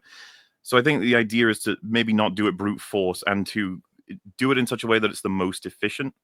Because if you remember, Deirdre says like the way to do this is to get their rebellious aspects to do exactly what you need them to do. And I think in this case that is frustrate them, make them make mistakes, blow things up that are innocent or whatever, and then the government can come in and say, we need to step down on these people. And you even have the support of the people at that point, more than likely. I think that's where they're going with it. Well, and I mean, fair, like people in chat are pointing out, like, yeah, the Senate wasn't dissolved until episode 4, but I always saw that as just like a symbolic act. Like, by all intents and purposes, the Senate was effectively useless then anyway. Yeah, it was just officially these 2 episodes do start to address that when Mon Mothma is trying to get political support, and it's starting to dissolve because people are afraid of the Emperor. So like this fear of him is starting to spread, and even the senators are like, we are kind of powerless, and we see that, and we really can't oppose him, or there will be retribution. So you're seeing that spread of unilateral authoritarian pure power, where I think before he has it, but everybody still thinks they're kind of playing along with him, and they're realizing they're not at this point. Right. By the way, on when they're taking their oath, all the senators, when he says, like, in order to achieve peace and bounty for the people of the world, she repeats that line, and then he says the unity of the empire, the control, the power it brings, and then she just sits there staring at it. It's like she already repeats the lines of the oath that she's actually valued. But yeah, Mon doesn't have as much this arc as the previous, because obviously other characters are taking up more screen time and stuff. But there is a whole sequence where she's trying to appeal to loads of senators, and it's failing. Even ones that she has that's episode 4. Unless there's more of that later, but like it's kind of interesting to watch the growing unease amongst all of them. Like you can see this cloud descending on them. Yeah. Well, I mean, it's part of why blowing up the first Death Star was a significant. Because someone could say, like, the Empire is way more than a Death Star. It's like true, but blowing one up means that their threat is significantly reduced. I'm just watching them bleed from the whole galaxy, right? So that's why they would, I assume anyway. I haven't read like Bonus Law, but we're desperate to build that second one. By the time you hit Return of the Jedi, it's like, get it up and running again. We want this threat back, and it looks like this season is just building us toward getting that ending, which I imagine they play into directly. The Death Star. No, I didn't get the hype for Andor, and I just caught up with it the first season. I was starting it last week, finished it up this week, and then watched the first 6 episodes. I've been binging the shit out of this, and I got to be honest, I think this is what Star Wars TV should have been all along. I think the issue with Disney TV is they're trying to do the big movie stuff, and I understand that people are like, Star Wars is lightsabers and it's Jedi and it's action, and I think you guys were talking about this on a recent show where George Lucas said, we don't do it's where it's big, right? Where it's in your face. There's lots of stuff going on. We don't do these slow, methodical character dramas. But I think that's what the TV portion is exactly for. That's what you do here. Mandalorian season 3 tried to halfway do this, and I think if they had committed, well, not with Mandalorian because that character's too cool, but they were trying to do the same thing of like, oh, look at the new Republic and the struggles that they're having, and they can't get their infrastructure going, and they're just basic technician type stuff they can't get going, and those types of things, if you make it a character drama like Andor does, can be very interesting, the sort of day-to-day behind the scenes world building of Star Wars. But you can't do that in a movie, right? You could never do that in a movie. It would be horrible. But as a show, I think this is the best place to do this kind of thing. It's very interesting stuff. It is. The problem that I think they're going to face is that people aren't watching it. Ultimately, like whether we think it's the better representation or the better way to explore Star Wars, the more mature, thoughtful, slow burn, the insights into the infrastructure of the Empire, that stuff is all fascinating from a world building point of view. But man, it is not resonating with the fan base at all. I think I would come to terms with the fact that nothing will be happening once this is done. We're going back to Filoni and Favreau. It's going to be sludge indefinitely. I don't know if Gilroy's even going to get another project. Whatever, that's it. Andor's going to finish. The story will be completed, and it is what it is, right? If it's great, if it's good, whatever, take it. Take the tiny W before the avalanche of L's. It's $650 million it's cost for these 2 seasons as well. Looks like it. It's cool. Well, yeah, I mean, it looks fantastic. Yeah. Because I mean, a lot of people talk about like Star Wars fandom is more scattered and splintered than most. It's still not as badly as the Doctor Who fandom, but there's no need to compare. Like it's still, there's like who do they even market to anymore? They've got pockets of loads of different kinds of fans all over the place now. This is I wouldn't have believed this could make its money back or even be a loss leader. I don't know what it would be leading. There's no more Andor after this.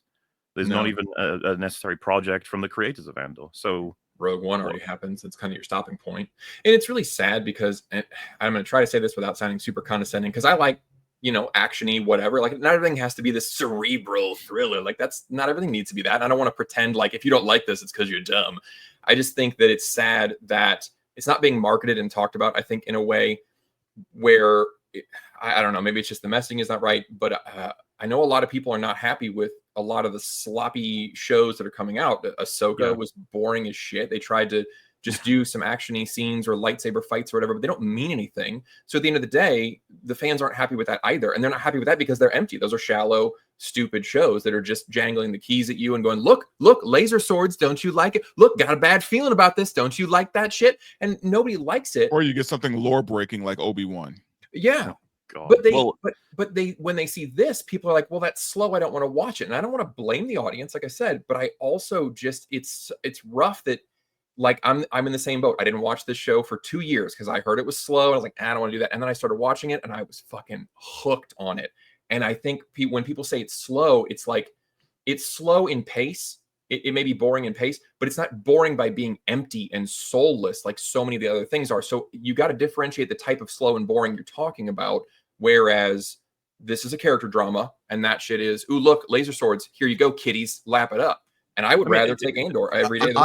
I think it is empty. It's empty for most of the show, and then there'll be a bit of stuff, and then it's just emptier. This is why people call it boring. It's not that you can't do character dramas. It's just that if you go and watch other entertainment, you can do all of that in a way more condensed version. So things happen at a faster pace, and you have all the same stuff, but it doesn't take 3 hours to get there. And every one of these 3 hours, I'm like, you could have just done that in an episode. You didn't need to stretch it out. And that's without even this. Literally just walking. Every scene starts with just 90 seconds of just doing nothing, walking, lights, showing the scenery. And I do think it was too big to succeed when it's 300 million and most things are just people talking in a room.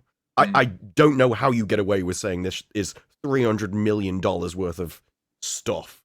When well, Disney knows how to burn money. And look, I don't disagree with you. It is kind of long, but I also think that the alternative is a lot of what we've been getting lately, where they literally the scene before you need to know something, a character just awkwardly is like, here's a piece of information I just thought of because the next scene is going to fucking need it. So the audience needs me to just say that out loud. And then we're just like, we're slamming through stuff. And so I don't want to create a false dichotomy, but given the two options, I would rather have a little slow walking and talking versus the breakneck forced exposition crap that we usually get when the studio says you got 6 episodes, tell a story, go, and they slam it all in, you know. I'm more comparing it to foreign entertainment rather than Western stuff, where we do seem to just have really slow character dramas or sludge.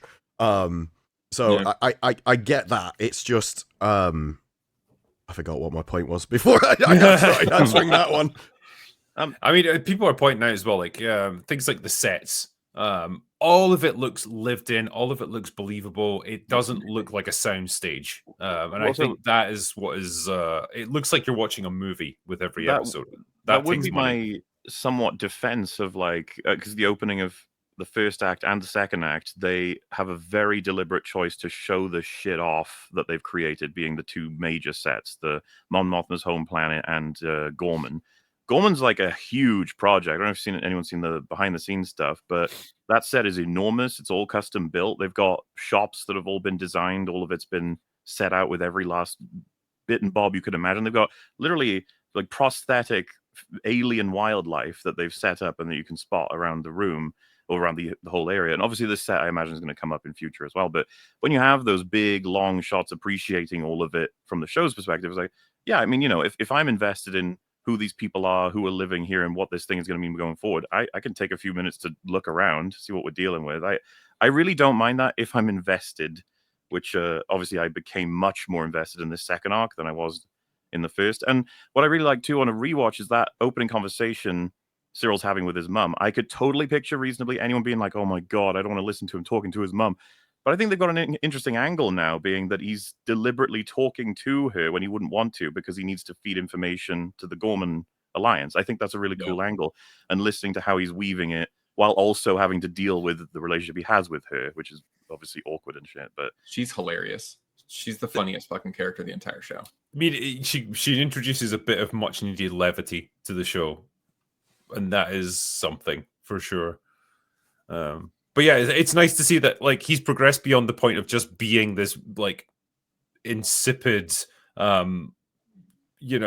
man-child who's just bossed around either by like his mother or Dedra, and like he actually has a bit of initiative of his own, and he's aware of the things that are going on around him. There's layers to him as well in terms of his planning and his tactics, which is good. And what I like about the guy too is I like the fact that he's not necessarily a bad guy. He's just a guy who wants to do a good job at the job he's at, and he's a workaholic, I guess. I mean, he's not necessarily like an evil villain. He's just kind of like a guy who wants to be good at his job and get recognition for his work. His entire driving force in season 1 was like, I'm chasing a guy who murdered 2 security officers. Yeah. He believes in order as well. That guy he works with who gives that whole speech about the nature of order and how people get hurt and people can die without it. And he believes in that too. This is why I'm like, I assume they're going to be pushing him very quickly to some really difficult decisions. The more he gets invested in the Gorman Alliance, and his relationship with Deirdre, I'm assuming, is going to start getting a lot of conflicts. Because you can see already, dude, what I like about between the time jumps as well that I'm happy they're doing. Do you remember Deirdre's subordinate in season 1? He's now got a seat with the ISB, yes, her seat, in fact, and she's like, "You're not including me on like the newest updates with Axis," and he's like, "This is my project now." And it's just like, oh shit, okay. Watching different characters develop through these year gaps, like there's something that happens at the end of episode 6. Someone gets killed. That's not spoilery enough. I think we're fine there. And the guy who does it, I'm assuming, is going. I'm curious to see where he ends up as a result of this experience.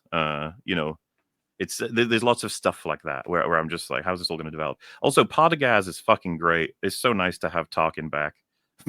Like, I don't mean literally, but I just mean like the dialogue quality and the delivery is. Well, it's all very precise, and again, it reinforces that feeling of like, oh right, the Empire and particularly the Imperial Intelligence Service is actually really good at what they do. They're very efficient. They pore over data. They are people who know what they're doing. And it's nice to feel like the Empire is a threat again, and that they are an intelligent threat instead of just brute forcing it with overwhelming firepower or whatever. Well, yeah, like they're listening to their puppeted plan in the 6th episode, and Partagaz is just like, all right, now we can call in the police, but make sure they're loud. We want to give them a chance to escape. Just stuff like that is always like, I'm sorry to do this. Thrawn in Ahsoka, holy fuck, dude! Like, losing was part of the plan all along. Yeah, being retarded was part of the plan. Yes. God, that was so bad. No, I even like the stuff going on with Luthen right now in this arc, because you're finally starting to see Luthen be unsure about what he's doing. Yeah. Oh, he's Toonie spinning plates, right? He's losing it a bit. And I think that's what the ending, again, not to be spoilery, but he's taking a risk with, I kind of want to say this to the people who've seen it, but I also don't want to spoil it. So there's someone that needs to be dealt with who's a bad guy. Dealing with him could compromise the information they're sourcing from the ISB. But if you do deal with him, it's going to make, how do I say this? Not spoil it. Bix. It's going to be really important for her, and Andor's threatened at this point that if she isn't stable, healthy, taken care of, that he says, like, you want my blood, as in my sacrifices for the rebellion, then it's got to start with her. Andor's become so attached with her now that Luthen buying them as a package, basically. Because at one point Luthen does say, like, what if she becomes too much of a big problem? The subtext being, we might have to kill Bix, and it's like, Andor ain't gonna put up with that. But we've seen Rogue One, even if it is like a fucking decade ago. She ain't in that, so I'm assuming she's dead by the end of the show. Yeah. Same with Luthen. Same with probably Deirdre, maybe even Cyril. Who knows? All these characters are going to get thrown into the blender. Which, again, is one aspect I find fun about this, is that it feels a bit more free. It's not dealing with legacy characters that have their whole fucking story laid out already. So we actually have a bit of freedom in terms of, like, will anyone suddenly die? Will anyone change sides? Who knows? Have to wait for the roll to turn. There's that, but even if like, a lot of people are saying, well, because it's a prequel, who cares? That Andor survives, so there's no stakes. And like, I sort of get that, but I also think that there's too much emphasis on the end goal. Like, it's a character drama. That's, if we want good writing, we want good characters, then that's why I'm liking this show. I don't really care where it goes. Honestly, you could spoil the rest of the season for me. I don't give a shit what happens. The actions themselves. In my opinion, this is why I'm so pissed about The Last of Us, because if it's only interesting because you didn't see something coming and there's a big shocker, like the Sixth Sense fucked up storytelling for decades because everybody thinks there has to be a big reveal. Well, if your story is only good because there's a cool ending or big reveal or whatever, and the rest of it is just not interesting on its own, then you have a shit story. And that's why I like this show compared to not only just the other Disney Star Wars stuff. I mean, like a lot of shows, they're terrible, but they think, oh, there's a cool plot point that's going to keep it going. Well, fuck that. I want to actually see these people. I want to see interesting people the entire way through, and that's why I'm liking this one. Yeah. What's the difference between like gradual like building up of characters and arcs and overall plot lines versus just mystery box storytelling, where, as you say, it just relies on that big reveal that's going to keep, and the mystery of that is what keeps everyone hooked. And obviously, what you eventually get is never going to be satisfying anyway. So. Yeah. They can't answer it because that's why people like it. Because if it's a mystery, you end up making your own story, and people are like, this is so deep because you see this and this happened, and then writing things into the script that simply didn't exist. What I think's happening with Severance, people are writing their own stories and their own conclusions and noticing all these little things that simply aren't there, and so their only job is to make it stranger and stranger and stranger, and as long as they do that, people keep watching until the very end, and we end up at Lost. Yeah, no, that's exactly what it is. It's Lost all over again. Yeah, that show did fuck things up for a long time. No, it really did. And you know what's crazy about Lost is I guarantee you, if it had the format that we have now of just like 8 or 10 episodes a season, Lost probably could have been really great because they didn't have to have all those fillers. They could have just got to the point a little quicker. But yeah, 24 episodes, that's a bitch, man. Well, you that say is that, a lot for one season. Is Severance on like an 8 to 10 episode length? Or yeah, lots of people like it. I just think that by the time we get to the end, people will have changed their minds. But at the moment, as long as the mystery continues. May I remind, myself included, people were hype as fuck about Lost in that first like 2 seasons. Then it started to just... of course. Yeah, and I've been there. I've been there with From, and they were like, well, this season they're going to have to answers. Okay, next season they're going to have answers, and they never arrive. I think with Lost, though, like nothing quite like that had been done before. No, so like there was a certain novelty value to it because like we just never experienced a show quite like it. The original writers didn't want that. The original writers had like 2 or 3 seasons, and that's part of the background stuff. You guys should look this up because the studio said this is a fucking hit. We want more seasons, and the writers were like, no, we've set some things up, and we're going to knock those dominoes down next season. And they said, no, the fuck you're not. We're going to keep making television, baby. And then they were forced to, really. And J.J. Abrams ditched them. He just left. And so all these people are ended up with a program they're not in charge of. And so they just start writing things in. They're like, I think they said we were in the writer's room just shouting out the most bizarre things we could think to put in the show. And then we put, like, why is there a polar bear here? They had no idea. They just, that's weird if there's a polar bear. They always claimed, right, we knew exactly how it was going to end. We knew where it was all leading to. And we could, if necessary, fill in more stuff to add extra seasons to it in between. We just add more mysteries or whatever. But we knew how it was going to end. And so you think, having said that, man, they have got one killer ending. Like, there's going to be some amazing explanation that's going to tie everything up. And then it was just garbage. It was like, it was just a magical island, and it was like good or evil, whatever. Just like, everyone's dead, whatever. Bye. And that was it. That was their ending. It's like, that's what you've been building up for all these seasons? Yeah. Wow. I like, there are YouTube videos of all the loose plot threads that go unanswered in Lost. And they're like multiple hour videos. I'm just going this, a rapid fire. Lists every episode. They never once explained what the island was, like how it was created, why it was like had all these crazy properties to it. Never. Drinker, I'll warn you, okay? There are Lost fans still out there lurking who will be like, yes, they did. It was 100% great and perfect. I remember making fun of it at one point, and someone was like, you've clearly forgotten all of it. I was like, yes, I have. Look, it was a mess, okay? But I'm one of those people who I stuck through it to the end. And honestly, I didn't necessarily hate the last season. I didn't hate the way it ended.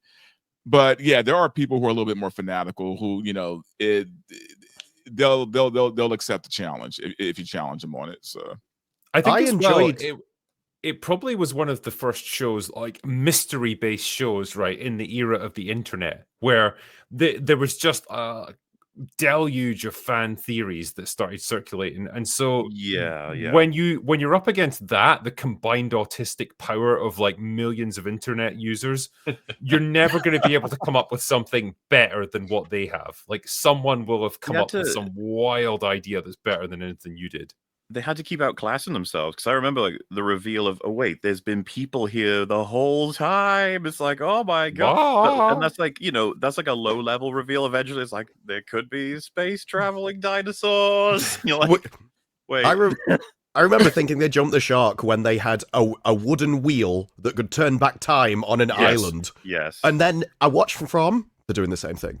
At the moment they introduce time travel and start going back and influencing the past, I was like, oh, you're just going through the same beats. It was when in Lost as well, the wheel like got like slightly jumped off its axle or something, and so the island starts, and so the island starts jumping around through time and space. Why? Don't fucking know. But then you have to just whack that wheel back into place, and you're all good to go. It truly Who made this wheel? I don't know. That's when the show went batshit nuts. Like that. Yeah. That's when it was just like, fuck it, we're just going for it.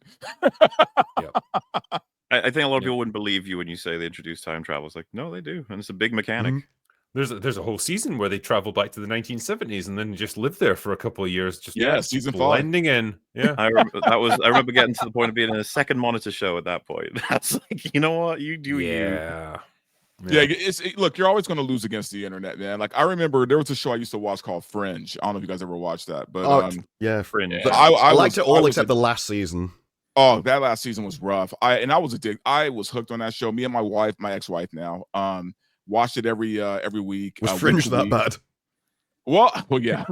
No, I mean, look, it's just it's you have these shows where you're building up all this mystery, man, and you're never going to satisfy the fan base, because whatever they came up with in their heads is better than anything you could ever write. So that wasn't even the problem with Fringe for me. The last season kept talking about events that were way better than what we were watching. I wanted to see everything they were talking about, like, oh, they invaded and we were fighting them off and we were doing all these inventions, and we're just staring at like a solid blob with people inside it. I was like, no, I want to see that happen. I gotta bring up though all this talk about mysterious shows, because Drake is totally right that Lost coincides with like much more the advent and popularity of discussion on the internet stuff. But prior to that, if you'd asked me which show sort of encapsulates using mystery to keep people going, it would probably be Alias. Especially because those season enders, they were always fucking insane. Like the one I remember is when she wakes up. Isn't it in Japan or something? And she's like, I don't remember the last 3 years. So I remember being like, what? Yeah, followed by the worst season out of all of them as well. But no, it's just funny to think about, because that's J.J. Abrams as well, right? But obviously, I would agree with you, Disparu. Like that's his better work by far compared to something like Lost or. I really liked it. I mean, my favorite season. I did like season 1, but my favorite season is where her mom is in prison and you don't know which side she's playing on. I like that kind of interaction. I totally respect there's a bunch of other TV shows that could fit this bill, but Alias, IMO, like the Rambaldi devices and the complete switch up of the dynamic all the time, and then loads of people is like, who are they truly working for? And then you reveal it and you go, no, who are they truly working for? Like Sloane is like a 10 agent by the end of it. He's got so many plans. He still has. I used to love him as a character though, and one of his lines was, "Some people, the secrets weigh on them. I enjoy keeping secrets." It's Ron Rifkin, right? The actor. He's great in like pretty much everything. And all I remember is he was the boss of SD6. He eventually gets taken down, but then he eventually becomes the boss of like the next. What I forget exactly the turn of events. You probably remember better than me, but he becomes a boss again eventually. In some he does. He goes. He goes from essentially running a black ops organization that the government just wants to take down to running a legitimate CIA agency. And you're like, how on earth do you even swing that one? That's just like the writers really like the dynamic there, and it's like, wow, we got to keep him around somehow. We'll get him back in. He is one of my favorite villains. Him and Raymond Reddington are my favorite villains. He has a rough ending, Sloane. Yes. Yeah, he does. You needed to, though. The worse the villain, the worse the death. I was just thinking there, Prison Break was a prime example of outliving your premise. It's so true, because I think they earned their second season, but beyond that, they were fucked. Yeah, like first season was really good. I enjoyed that. It was very tense, quite season. smart, and then it just got insane after like, okay, they're in another prison. They're in a foreign prison now. Yeah, getting out of the prison, and how do they all get snatched back up by William Fichtner of all people who gets introduced. I quite liked him in season 2, but yeah, by season 3, a bunch of them are back in prison. It's just like, how are they going to break out of this one? You're like, come on, guys. They got, I think, did they get 4 or 5? Did they get a reboot season as well? They got like, aren't they making a new one? I don't know, but it wasn't so much a reboot. It was like just a return, basically. But yeah, it was dog shit. Yeah, but if you remember, there's something that did that well was Money Heist. They just keep breaking into different things, but they managed to escalate the stakes of every robbery, so it makes more sense. I like that one. Did they end up in a space station? They should have. Like, one guy gets a cybernetic hand because like he gets his hand chopped off in like season 2 or something. Yeah. Then they were like, it's too difficult to shoot the actor with a missing hand, so we'll just give him a cybernetic one. It's Teabag, right? That was his name? Teabag, that was him, yeah. Well, the crazy part is by the time you hit, it's either season 4 or 5, it's Michael Rappaport is working, I think, for the government, but actually he isn't. He organizes them all together in a big team where they do missions and stuff. And I was just like, what the fuck is this show anymore? Yeah. And again, these were 24 episode seasons, man. Like, I don't know how they did this shit back. Well, a lot of cocaine, obviously, but 24 episode seasons, man. There's a lot of TV. Yeah, in March 13th, 2025, they've announced casting for Prison Break pilot. So they're bringing it back. Whoa. Oh, don't do that. Well, and they had to structure them all too. That's something that streaming has kind of messed up, is that your show doesn't have to have structure, especially if it's like gonna have a big release, like a block release type thing. The episodes just sort of pick up and end just wherever. They just shoot 4-6 hours worth of stuff and they go, we're doing 8 episodes? Okay, they're all 26 minutes. Just fucking cut them up. Who cares? Stop somewhere. And they don't have structure like the old ones do, which is a little bit of a lost talent. But I think that's something that Andor realized about itself, which is why it's releasing 3, because it's like, well, we wrote an entire arc over 3 hours, and so there is no real. If you just showed the episode 4, right, people wouldn't want to carry on next. They should honestly if they would have did the first 3 episodes of this season week to week, people would have just stopped. No, they would have just stopped watching. Like, the only reason why I stayed on is because we got all 3 at once. But if I had to do the week-to-week grind on that, I would have been like, nope, done. They should honestly have just merged it together into like a trilogy of movies on Disney Plus. Like, take those 3 episodes, mash them together to make a 2.5-hour movie, and just do that 3 times over. Would you truly have a better opinion of it at that point, or worse? I don't know, because a lot of people have expectations for movies, you know. The first movie I would have had a very low expectation of because it would have been boring as fuck. But yeah, I don't know. By all accounts, the second one would have been a lot better. So I don't know. Well, I mean, if you've got such a strongly defined arc between 3 episodes, then what's the even point of having 3 episodes? Why not just make it one continuous story? I mean, that's not unheard of. A lot of TV shows, have broad arcs, mini arcs, and then single episode ones as well, right? Like. But they're delineating it so strongly with this now by splitting it up week on week and then releasing all 3 together. It's like they're basically begging you to watch them continuously. Well, isn't that what they used to do with the old Sherlock show with Cumberbatch?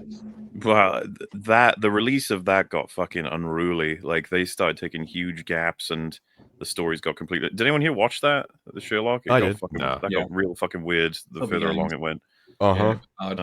But they were like an hour and a half long, right? Like, they were like movies Yeah. that were part of a season, right?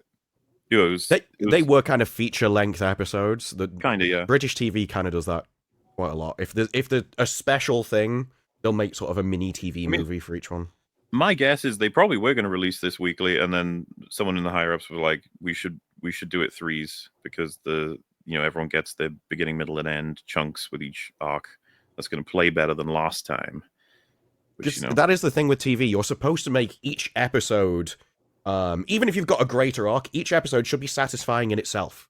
And I don't think it's almost like a lost art. People have just forgot that about television now. And maybe I don't know whether it's because movie people have, as the money's gone up for TV, they've moved over and they just don't know how to do it. TV's not episodic anymore. It's bingeable. So there was a sweet spot we hit in the transitionary period between like serialized and episodic, where we got some real fucking amazing shows that tried to achieve both. I would say like House of Cards, that has an overarching series thing. Yeah, because each episode is satisfying in itself. I'm totally with you. Like a broad arc that's happening, but each story is in and of itself, in each episode very much interesting, as opposed to, well, that was that chapter. I need another one now to know where all this is going. Yeah. Which, you know, in and of itself isn't like useless. It's just you think of the best TV shows, a lot of them might end up being 90s, 2000s era around there. It seems like the big transition happened. The One Piece live action is one that sticks out for me. That one nailed it. The episode structure, and then the episodes are in couplet pairs that each have their own little arc, and then every episode has an arc, and then the entire 8 episodes have it. That's brilliant. That's a really, really good one as far as structuring goes. Yeah, One Piece did that really well. I like this one. Couldn't finish X-Files after David Duchovny left. For me, Dexter is my favorite show, but I had to write my own headcanon for how it ended. Also, it makes me sad that we didn't get more Ash versus the Evil Dead. What are you trying to say? Dexter had 2 different endings. You didn't like either of them? Yeah, because they came back, didn't they? And like had another crack twice. at it, and it was still terrible. And yes, still terrible. And yes, you're right. They did come back again with, is it young Dexter or some shit now? No, the same guy came back. They've done another series after the last one. Oh my god, Jesus. But to me, it ended when he sailed off on the boat. Michael C. Hall. I didn't. What was that? That's the Michael C. Hall, right? That's the actor. Yeah. Tell you what, should we finish up by doing some super chats, since there's a whole bunch of them here while we've been chatting? Yes, sir. All right. Ewan Kamiya, who's been a member for 10 months, says that Andor was really disappointing. Well, maybe if you stick with episodes 4, 5, and 6, you'll be less disappointed. Will Dreamer says, great panel. Awesome to see Greg here. Wish we also had Platoon, since they could get philosophical together about the sources of modern media rot. Well, we did that on the Echo channel a couple weeks ago. That was a good one. We got into it. Nice. Oh my god, there's actually 3 extra Dexters. There's Dexter Original Sin, Dexter New Blood, and Dexter Resurrection. Yeah, I was going to say, is it one of those? I'm pretty sure one of those is about him being younger, right? I could have sworn, unless I'm gaslighting myself. 2 of them. No, they're all the main actor. They've got his face on it. Sure. Huh. Okay. Dexter ended after the 4th season when he's on the parkway holding his kid. Everything after that was a mistake. Apparently. It's because Dexter Resurrection doesn't happen till July. So that's slightly in the future. All right. Dexter Resurrection. Call it Revelation.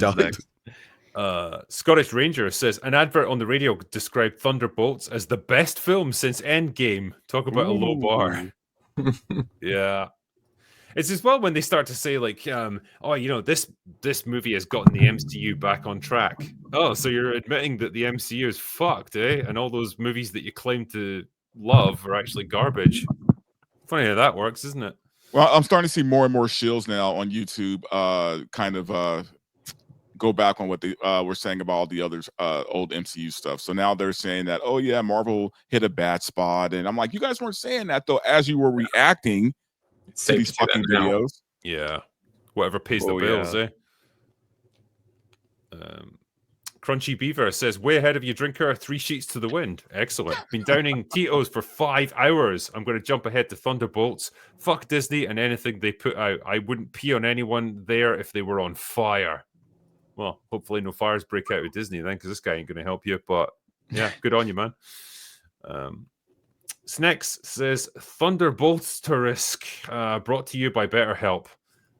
What was the point of the asterisk again? Because it wasn't their name. I think it was that they're the new Avengers. Right. Yeah. Okay. Yeah. Placeholder. Do we even talk about how they got that stupid name to begin with? Oh no! But man, they milked the shit out of that running gag, didn't they? Yeah. Jesus. Yeah, it's a football team, or sorry, a soccer team that Yelena played for when she was a kid. Of course, called the Thunderbolts. Zeddy Boy says, what was it that MauLer said when Cap 4 came out? It's that time again where Marvel poop. Okay. I guess you can put it that way. Yeah. I think you put it that way. I don't remember. Sure. Magnum North says, Disparu and or MauLer. Is there anything else that you do like aside from the obvious? Oh, like they're pointing out that we hate everything. Yeah. Well, at the moment, you miserable bastards.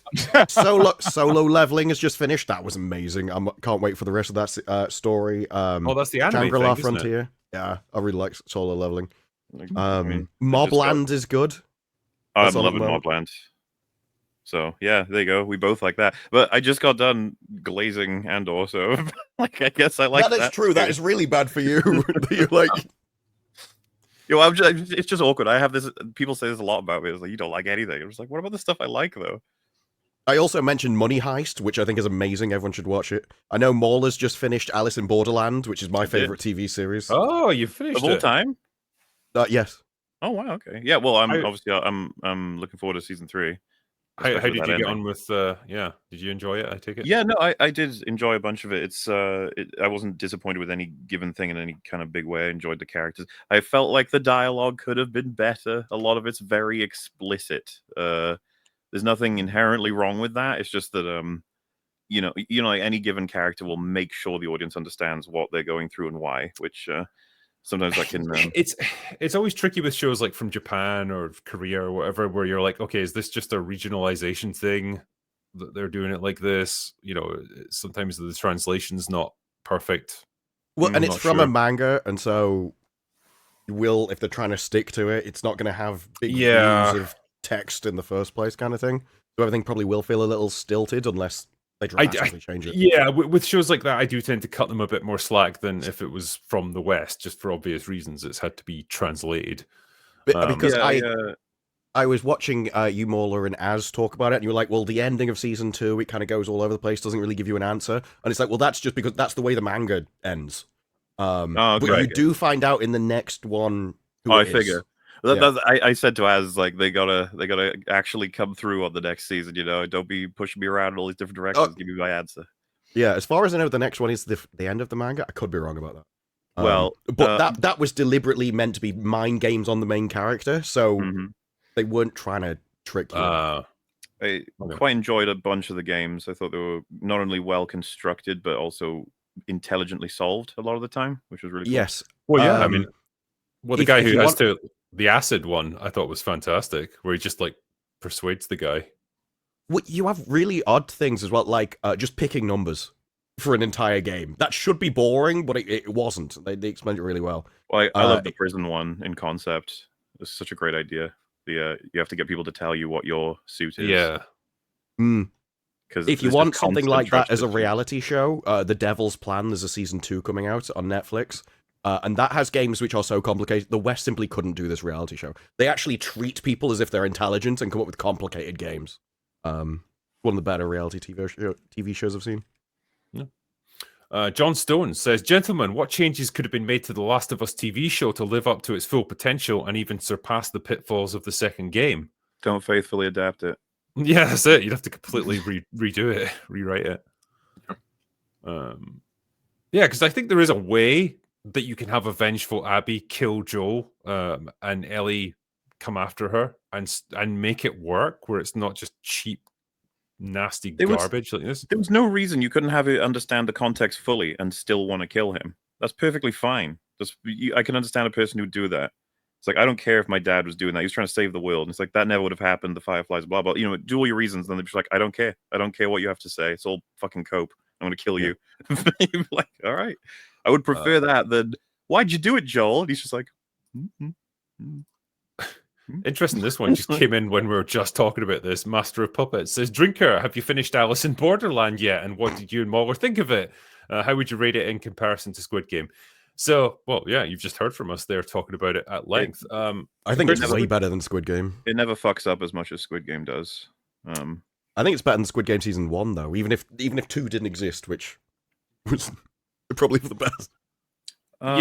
Season 1 of Squid Game, I think that had higher highs probably than Alice in Borderland did. But I think you get to know the characters better in Alice in Borderland, and it does more interesting things than Squid Game did. I mean, Squid Game is downright upsetting in terms of however they're going to end season 2, part 2. But Alice in Borderland, like it has a similar thing going. Like so, my favorite payoff of both shows would be the marbles game and Squid Game. I thought that was fantastic in season 1. But not too far behind it. I really enjoyed episode 3 in season 1 of Alice in Borderland. Trying to remain spoiler free, of course, just in case people are watching it. But something pretty dramatic happens, and I was quite happy with it. I thought they did a good job. So it's the way I always pitch the show: is just start watching it and tell me when it happens. And they're like, "What?" I'm like, "No, you'll know." It's like it's fine, you'll know. It's not always predictable in terms of who makes it. What was the next one? Radio Spec says, imagine showing someone from 1940 Arcane. That would be quite interesting, actually. Look what animation's done. Grant says, rank Star Wars episode movies from best to worst. Okay. Rank what? So the Star Wars movies, I guess they're asking, let us rank them from best to worst. So we can all agree the worst bottom 3 are going to be the sequels, yeah? Yes, it's just a question of how do you order them, which is the worst of the worst. I didn't even reach the last one. I still fucking to this day move between all 3 of them. I could pick any of the 3, TFA, TLJ, or TROS as the worst. They've all got such horrible impact on Star Wars. Yeah, I think I've only watched them all once. I don't even remember what happens in a lot of them. I watched them one time. That was good enough. I think I would maybe put TFA as the least terrible, but it's not by much. Not by much.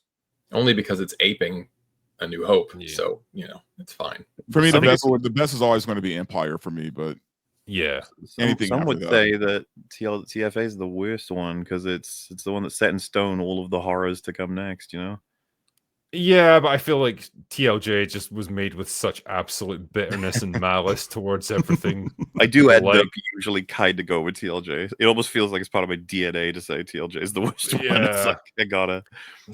Yeah, I think we would order them. It would be like, okay, the OT is probably going to be the top 3, whichever particular order you want to put that in. Then the prequels, and then the sequels are going to be the worst of the worst. And then it's Empire, New Hope, Return of the Jedi. I would order the OT. I assume most of the same. I think that's fair. Yeah, I think that's fair. I agree with that. Prequels are a little bit more difficult. 3's on top, but Phantom Menace, prequels, I don't. Yeah, I'd probably say 3 was best, then 2, then 1. Yeah, I would put Phantom Menace on the bottom of the middle there. Yeah, I think so. There's way too much setup to justify a whole movie. Yeah. Oh, we didn't. What about Solo and Rogue One?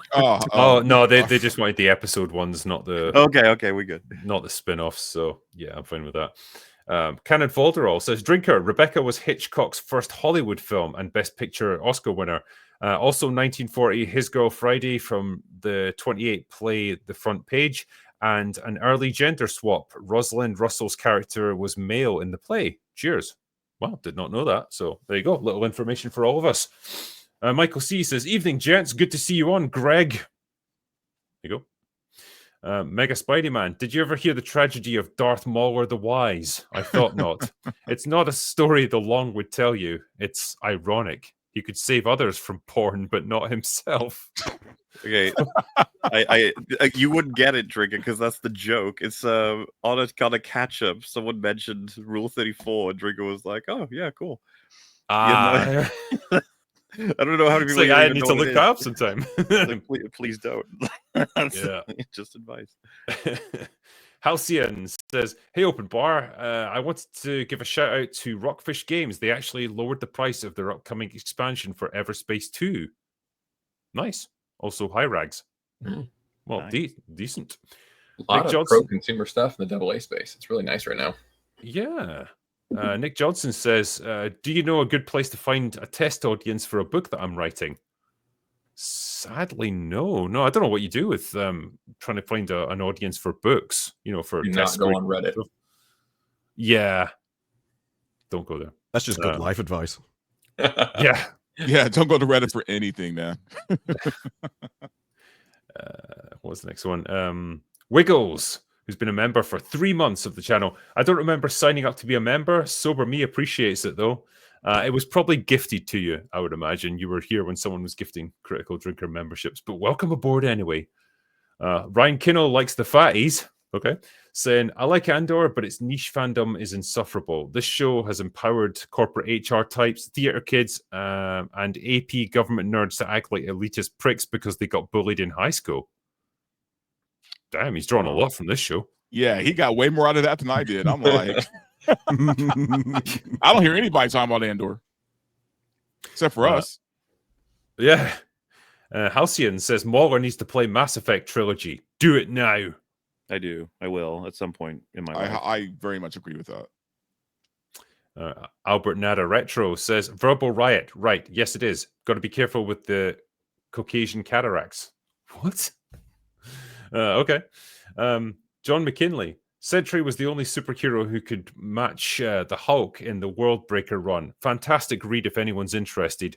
Also, hail gentlemen, happy Thirsty Thursday and drink. Well, I have been working on that all evening, so thank you. And yeah, so Sentry was like one of the most powerful characters then in Marvel, presumably. I guess so. Could he defeat Captain Marvel, though? That's the real question. Yeah. It's offensive that you've asked that. It'd be a hate crime if you did. Is that like a personal attack or something? Green Hat says his origin involves the Fantastic Four, well, Reed Richards. So it's kind of funny that this movie came out right before the movie. Yeah. Green Hat says this movie is basically Suicide Squad to kill the MCU. Is that what it feels like? Give me 1 second. I'm just going through here. Darth Vader's burnt asshole says, I'm in the minority, but I love Last of Us 2, though I get why most people don't. The new season feels too polished. Ellie's raw brokenness from the game is softened. I like how bleak their game is, and it's mostly gone from the show. Yeah, that's kind of a weird one. Is it an act? Is it just a front that she's putting on to try and like pretend she's doing better than she really is? I guess we'll see what they do with that. But I just, you know what? All power to that person with that perspective. I've just not heard it like that they want more bleakness in what is a miserable fucking season IMO. I like that reaction. Thunderbolts. Yeah, go for it. Just 1 second here. It's the meaningless bleak. That's the thing. People pretend it's deep, and it's not. Bleak is not bad. There's lots of bleak shit that's really cool. It's just the meaningless, nihilistic, empty bleak. It's stupid. Yeah, I guess I don't really describe, the bleak shit that I like as miserable. I'm much more, I guess, describe it myself when watching it. Well, I think it's because what are you using the feelings to explore? Like, what ideas are you doing? Whereas in Thunderbolts, it's just the feelings are the point. There is no greater dimension. It's not telling you anything about heroes or these people individually. They're just sad, and this is how we cope with sadness. And if we all affirm them, then we can all be sad together, and that improves us. There is no be sad together. That's basically it. I mean, I could definitely imagine Hollywood types like relishing the chance to talk about their feelings and make it about them. So that's why the critics, I think they genuinely liked it, because there were so many reviews that were just like, I see myself in this movie. That was what was important to them. Yeah, I had a good cry when I could, think about my life. Hail to the chat. Don't want to see Thunderbolts this weekend and already saw Warfare. Awesome movie. Thanks, Drinker. Nice. I'm glad people are watching it. Sinners or Accountant 2. Thoughts? So, yeah, I enjoyed both. Obviously, Sinners has got a bit more going on in terms of like the artistic merit behind it. Accountant 2 is just a fun sort of throwaway action thriller. But I thought it was wish I had a bit more action in it. Yeah, they kind of wait until the end for doing most of it. Bernthal and Affleck are good together, but fuck knows why they waited like 10 years to do a sequel. I don't get it. Yeah. Yeah. Jose Rodriguez. Hello, Drinker. Jeremy Renner in Variety said that Disney wanted to make a season 2 of Hawkeye, but they offered less money, and so he rejected it. Good for him, and fuck Disney. That's interesting, actually. I hadn't heard anything about that. I read it during the stream, and he said, "You're offering me half the money. Does that mean I'm half the Hawkeye after my accident?" Ooh, wow. Yeah. You have to wonder, what could he really do realistically? Actually, like in terms of like his physical performance, like he can't really do the action scenes anymore. Well, and obviously, a second season would be like the Kate Bishop show anyway. So yeah. The first season was ass, so like I wouldn't want more anyway. But I definitely want him to get. I would prefer his career wasn't completely ruined by the accident, you know. So it's like I hope he gets back to doing whatever. I don't know how much he's recovered. I don't know what he's capable of physically, but obviously he's walking.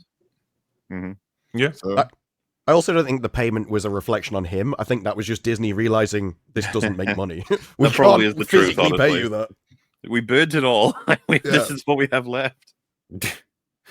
I'll do one more. Vampire from Pluto says, "Greetings, drinker panel. The best part of the Revenge of the Sith re-release was being able to see and hear what was happening. I really wish modern movies were like that." Yeah, sound balancing tends to be a bit shit in modern movies. I'm sure I've seen videos about this. Like, there's reasons behind it with like the sound technology that they use now, but holy fuck, it's a frustrating experience sometimes. Yeah, I miss that cleaner sound from older movies where it was just balanced nicely. You could hear dialogue. It was great. Seems obvious, but I guess it wasn't, or I guess it isn't now. I need captions on all the time. Yeah. Yeah, I'll probably finish up there for tonight. As always, like, we will catch up on the super chats that we've missed this evening, and we'll do a catch up stream for it. But to my panel of guests, it's been great to hear from you guys tonight. You know, thank you for coming on for this. It's been awesome catching up with you all. And thank you to my mods for doing their usual awesome job. And thank you to everyone who's super chatted and been keeping us company in chat. Appreciate you guys as always. And we will catch up with you again on the next open bar. But the links to everyone's channels are in the description. So if you're not subscribed to them already, please do. But that is it for today. And that is all we've got. So go away now. Bye. Yeah.